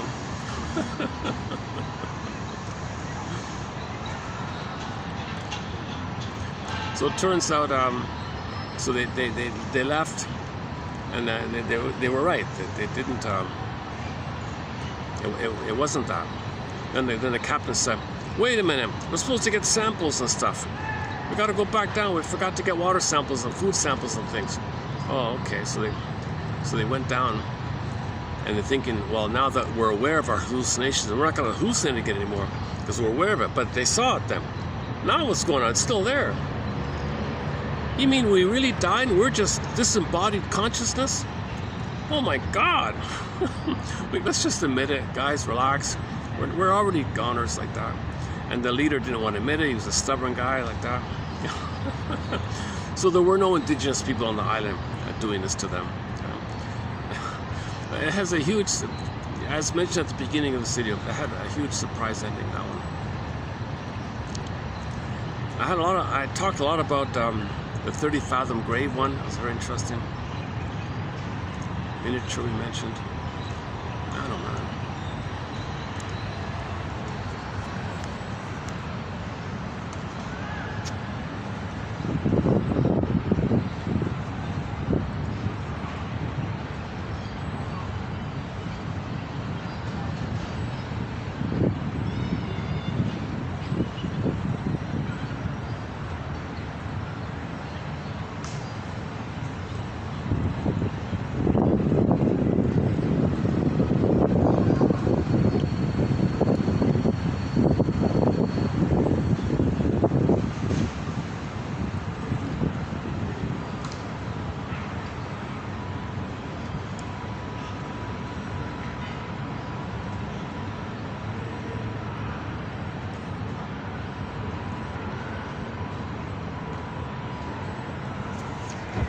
Well, let me look at the collection about the Masterson one. Hold on a second. Mirroring interpretations. Mirroring.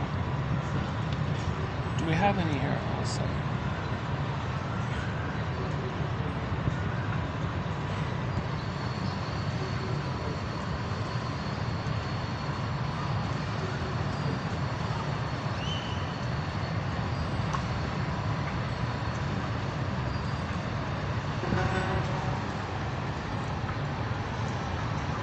What's this one again?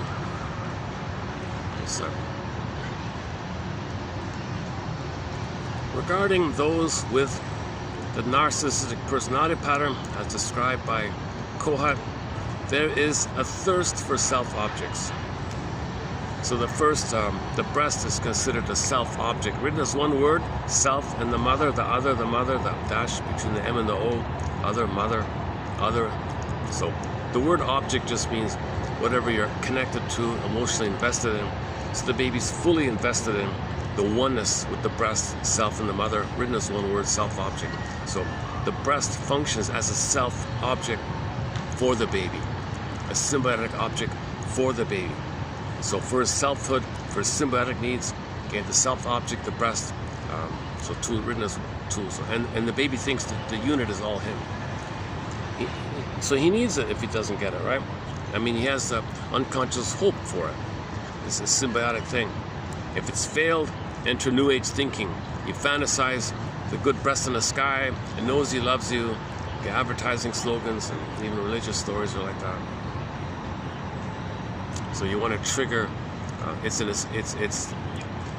You're looking for a substitute symbolic satisfaction, gratification of the unmet need.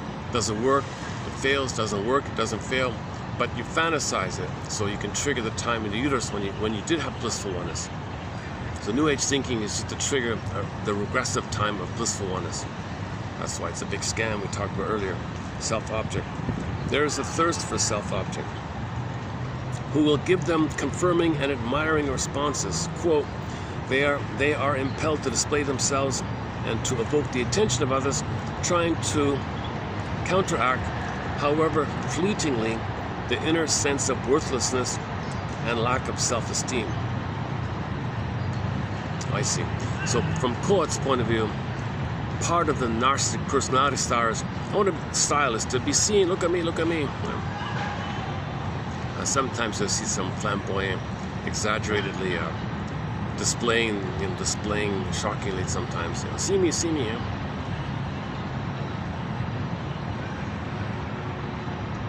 They want your attention. Because mother didn't see them, they feel worthless. If you see them, they feel valuable, basically.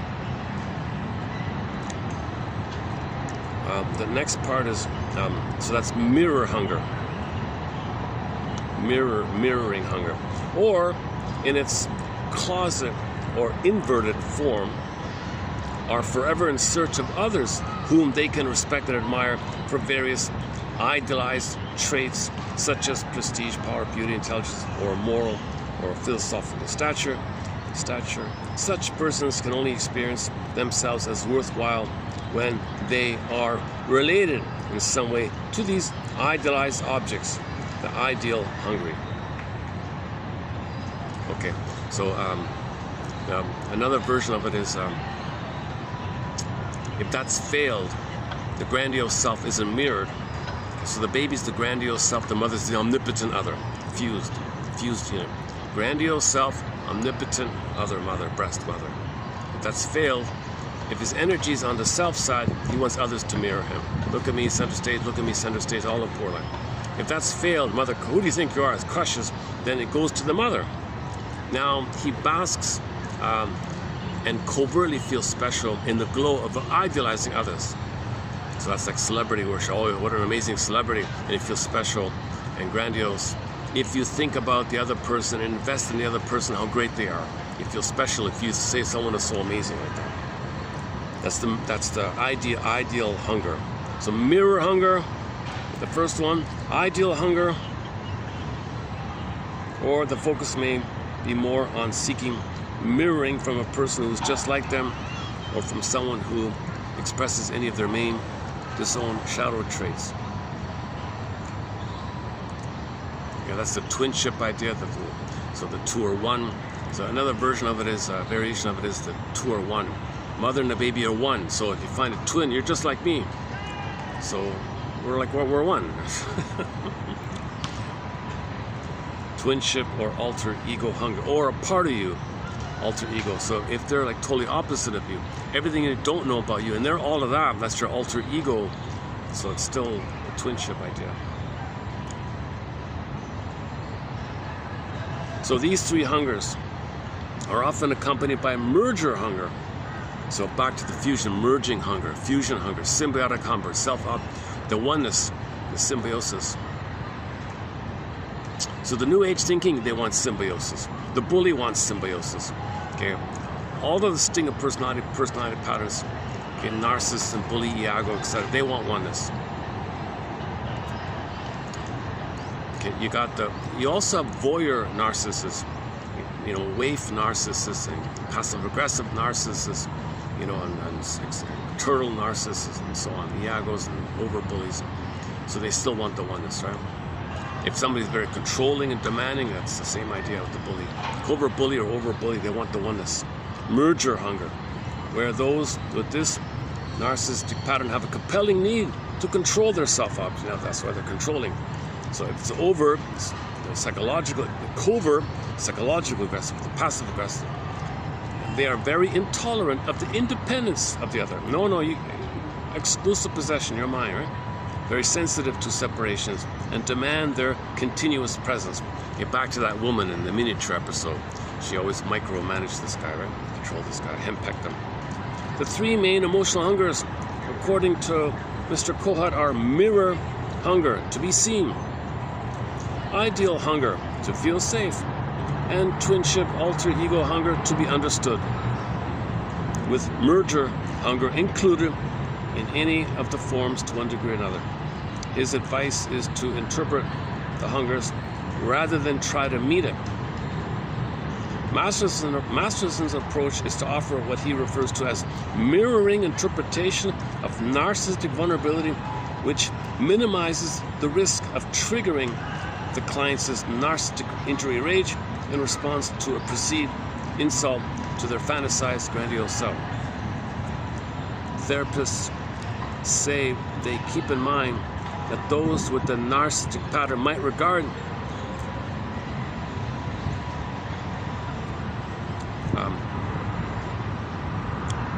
the therapist is self-object.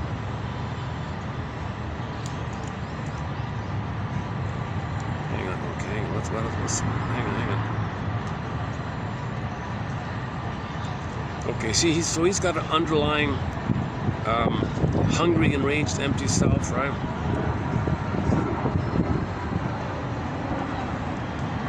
Oh, hang on, let's try another one here.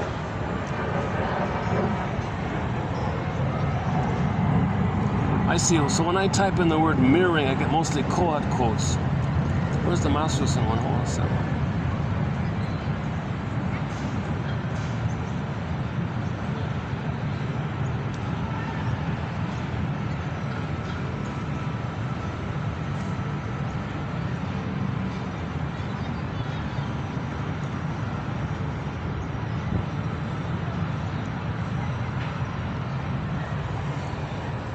Let's try this one. Oh, this is one of Masterson's students, Miss Candace Orcutt. Masterson hypothesizes that the narcissistic personality disorder reflects a developmental arrest in the practicing subphase of the separation individuation developmental phases described by Molinger. As Molinger describes this subphase, the infant, now, quote, hatched from the symbiotic egg, enjoys an especially delightful period of maturation, 7 to 15 months of age, generally speaking. This is a time when the sense of omnipotent merger with the mother still remains, but grandiose feelings are beginning to be appropriated to the self.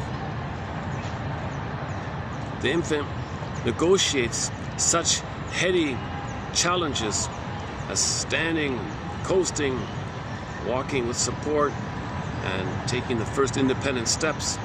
Very heady, right? So he thinks he's special, king and a god. Now he's got motor skills, very heady stuff, very exciting. You can walk, motor skills, you can run, hop, skip, jump, you can do these. And these accomplishments are reinforced by a new interaction with the mother as the infant moves out on his own, but returns of necessity for emotional refueling. The infant, exulting in his own new accomplishment still partakes in the sense of oneness with the omnipotent being. So there's still one. Even though the baby, even the junior toddler, the 6-month-old running around, he's still one with the mother, one with the world, one with the mother. So he's very intoxicated, right? At the height of this phase, okay, before 18 months, the junior toddler seems intoxicated with his own faculties and with the greatness of his world. So this is the world is my oyster phase of development. He owns the world, controls the world. Where's my oyster? Little king, he owns it all, places the world. He's one with the world, he owns the world. He controls it. It serves him. It's a continuation of the mother, the breast mother. He owns the breast, he owns the world. He's very heady, kind of got power. He can move around, he owns this kind of stuff. And in his exhilaration, the child is temporarily impervious to knocks and falls and other frustrations. He's delirious euphoria. The origin of the developmental arrest is to be found in the mother's defective mirroring of her exhilarated infant. Mother's supposed to say, oh, look at you, you found that's amazing. Look at that, you found that, you discovered that, you did that, look at that. So she's got to be excited, bow to the baby God. Oh, look at you, you're amazing. He's got to have that phase. She doesn't mirror that. You saw that. You dropped the juice from the high chair and it fell down. You made these puddles, you made these splashes. Look at you, you did that. You made these puddles, you made these splashes. Well, let's take it over to the sink, by the way. And you pulled the ribbon on the present. You made it longer. You discovered that. Look at you. You're finding out how the thing gets longer when you pull it. Look at you. Isn't that amazing? Yeah. So let's take it over to the shoelaces and pull on the shoelace just to distract them. That's Paul C. Hulliger's book, What Babies Say Before They Can Talk. Right? For instance, the mother may not delight in his increasingly autonomous moves away from her. So she's got to tolerate the child's being so curious. Excessive idealizing, dotting on the infant can have a similar effect. Excessive idealized dotting on the infant can have a similar effect. Too much too soon, too little too late, or inconsistent doses of both do the damage. The mother may not delight in his free running around. So these little kids running around, mother's got to just keep him safe, make sure he's safe, be nearby. Delight that, like I see here sometimes. So if the mother doesn't like that, don't go there, don't walk away from me, don't touch that. If the mother does all these, don't do this, don't touch that, that's going to hurt him. He'll be frozen there, right? That's the dotting, right? Excessive dotting can do this, can have this effect. Mother disapproves or she barks at him, either way, something like that. In the transference acting out of the narcissistic client, the client begins to shape the therapeutic relationship in terms of the old mother-child dyad. He especially strives to recreate the grandiose self, omnipotent other part unit, to reclaim a gratifying sense of mutual mirroring and idealization. So if he's with somebody, he wants to recreate that. I'm the glorified special baby, and you're the omnipotent one. You see me, you admire me, you accept me. Now this is insatiable. If you still try to do that post the nursery time, it's addictive. It never works. It's insatiable. You can't get those needs met. You identify that you didn't get it and mourn it rather than still trying to get it. But the person might still try to get it. So he's going to recreate that failed dyad. Okay? He's a special, grandiose self, and the mother's the omnipotent, amazing, godlike mother. Right? The inevitable failure of the therapist to perfectly be one with the child and perfectly mirror and perfectly say how great you are and do all this stuff. Some people do try to do that. That's a failure. That's a mistake, right? And analysis doesn't do that. Analysis doesn't step into the role of that and try to do it. It's patronizing, it's insulting to try to do it, and you treat him like a little baby like that. No, you got to treat him like an adult and making him aware of what he's doing. Don't pretend he's a baby and be the mother and do that. Oh, look at you, you found that. Oh, you dropped that. Oh, you're late. Oh, isn't that cool that you're late? Oh, look at you, you're late. You came 5 minutes. Look at you, you're 5 minutes late. Aren't you amazing? Okay, see, it's ridiculous, right? It's inappropriate beyond that, 6 month time, before 18 month time. The inevitable failure of the therapist to do this, of course, to fuse, to be symbiotic, and be that perfect, omnipotent, all-knowing, whatever.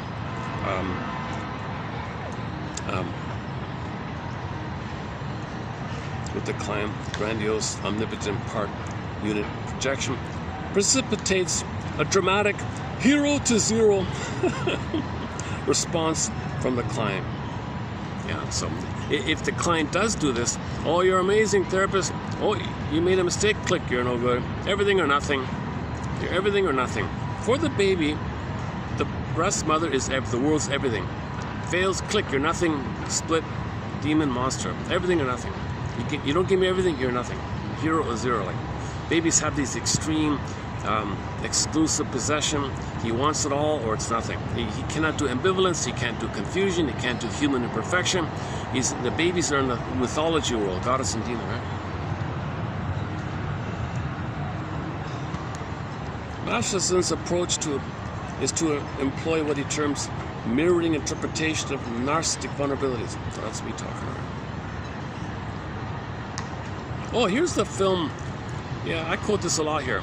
From the 2010 film called Greenberg. Quote, Shrink says to the guy, you have trouble living in the present, so you linger in the past because you feel like you never really lived it. Yeah. It's on there.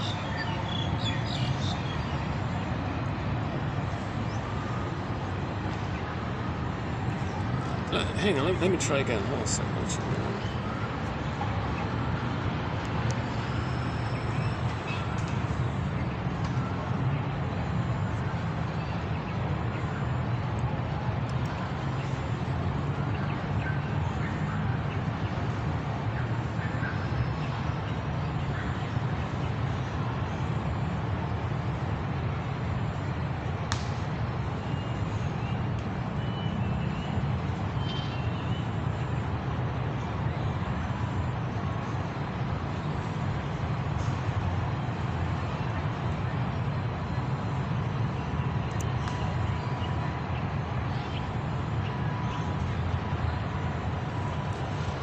I must be in part 2.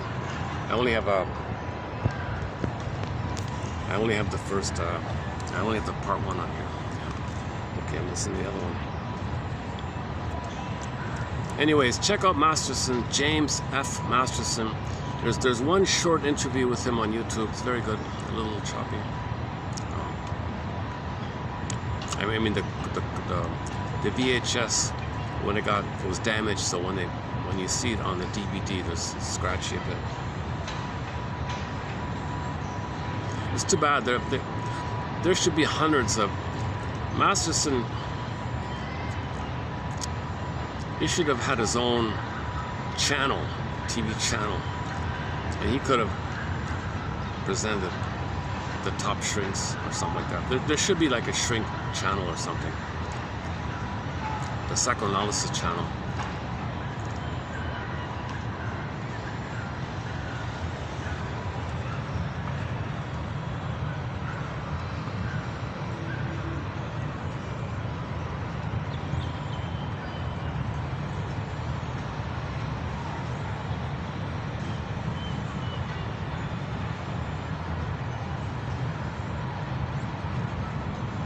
Okay, I guess I'll just wrap it up then. Let's pick a closing song and I'll wrap it up for today.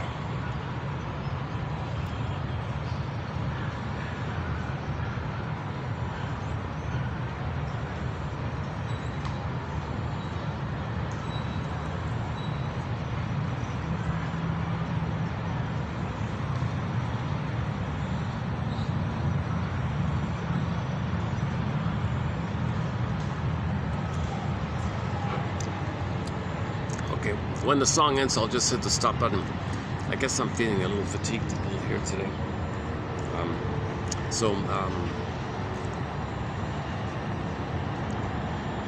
I felt like the first part of the video was not too bad. I kind of got a little tired in the second half here.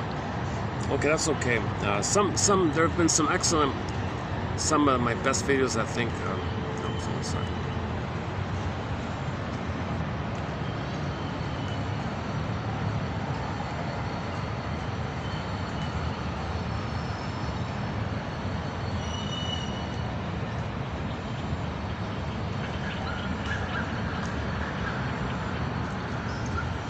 Oh, so, okay, we got all kinds of people here. Eh? Okay, yeah, there have been some good videos lately here. So,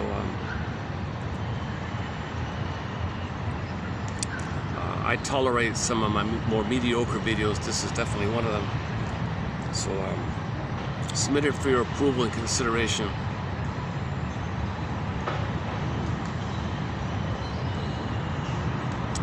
Is to read the second part in this channel, what Masterson said. There's one in there that's a good example of mirroring interpretation of narcissistic vulnerability, right? Maybe you can say to yourself, gee, it's so painful for me to stay with my feelings. So what I do is I get up and go shopping. So what I do to soothe myself, to make myself feel better. So it's so painful for me to stay with to have a deeper inquiry. It's so painful for me to engage in deeper self-inquiry. So what I do to soothe myself or make myself feel better is jump up and run to the supermarket and look for any cookies. Okay, I'll see you in the next video. May the psycholytic force be with you.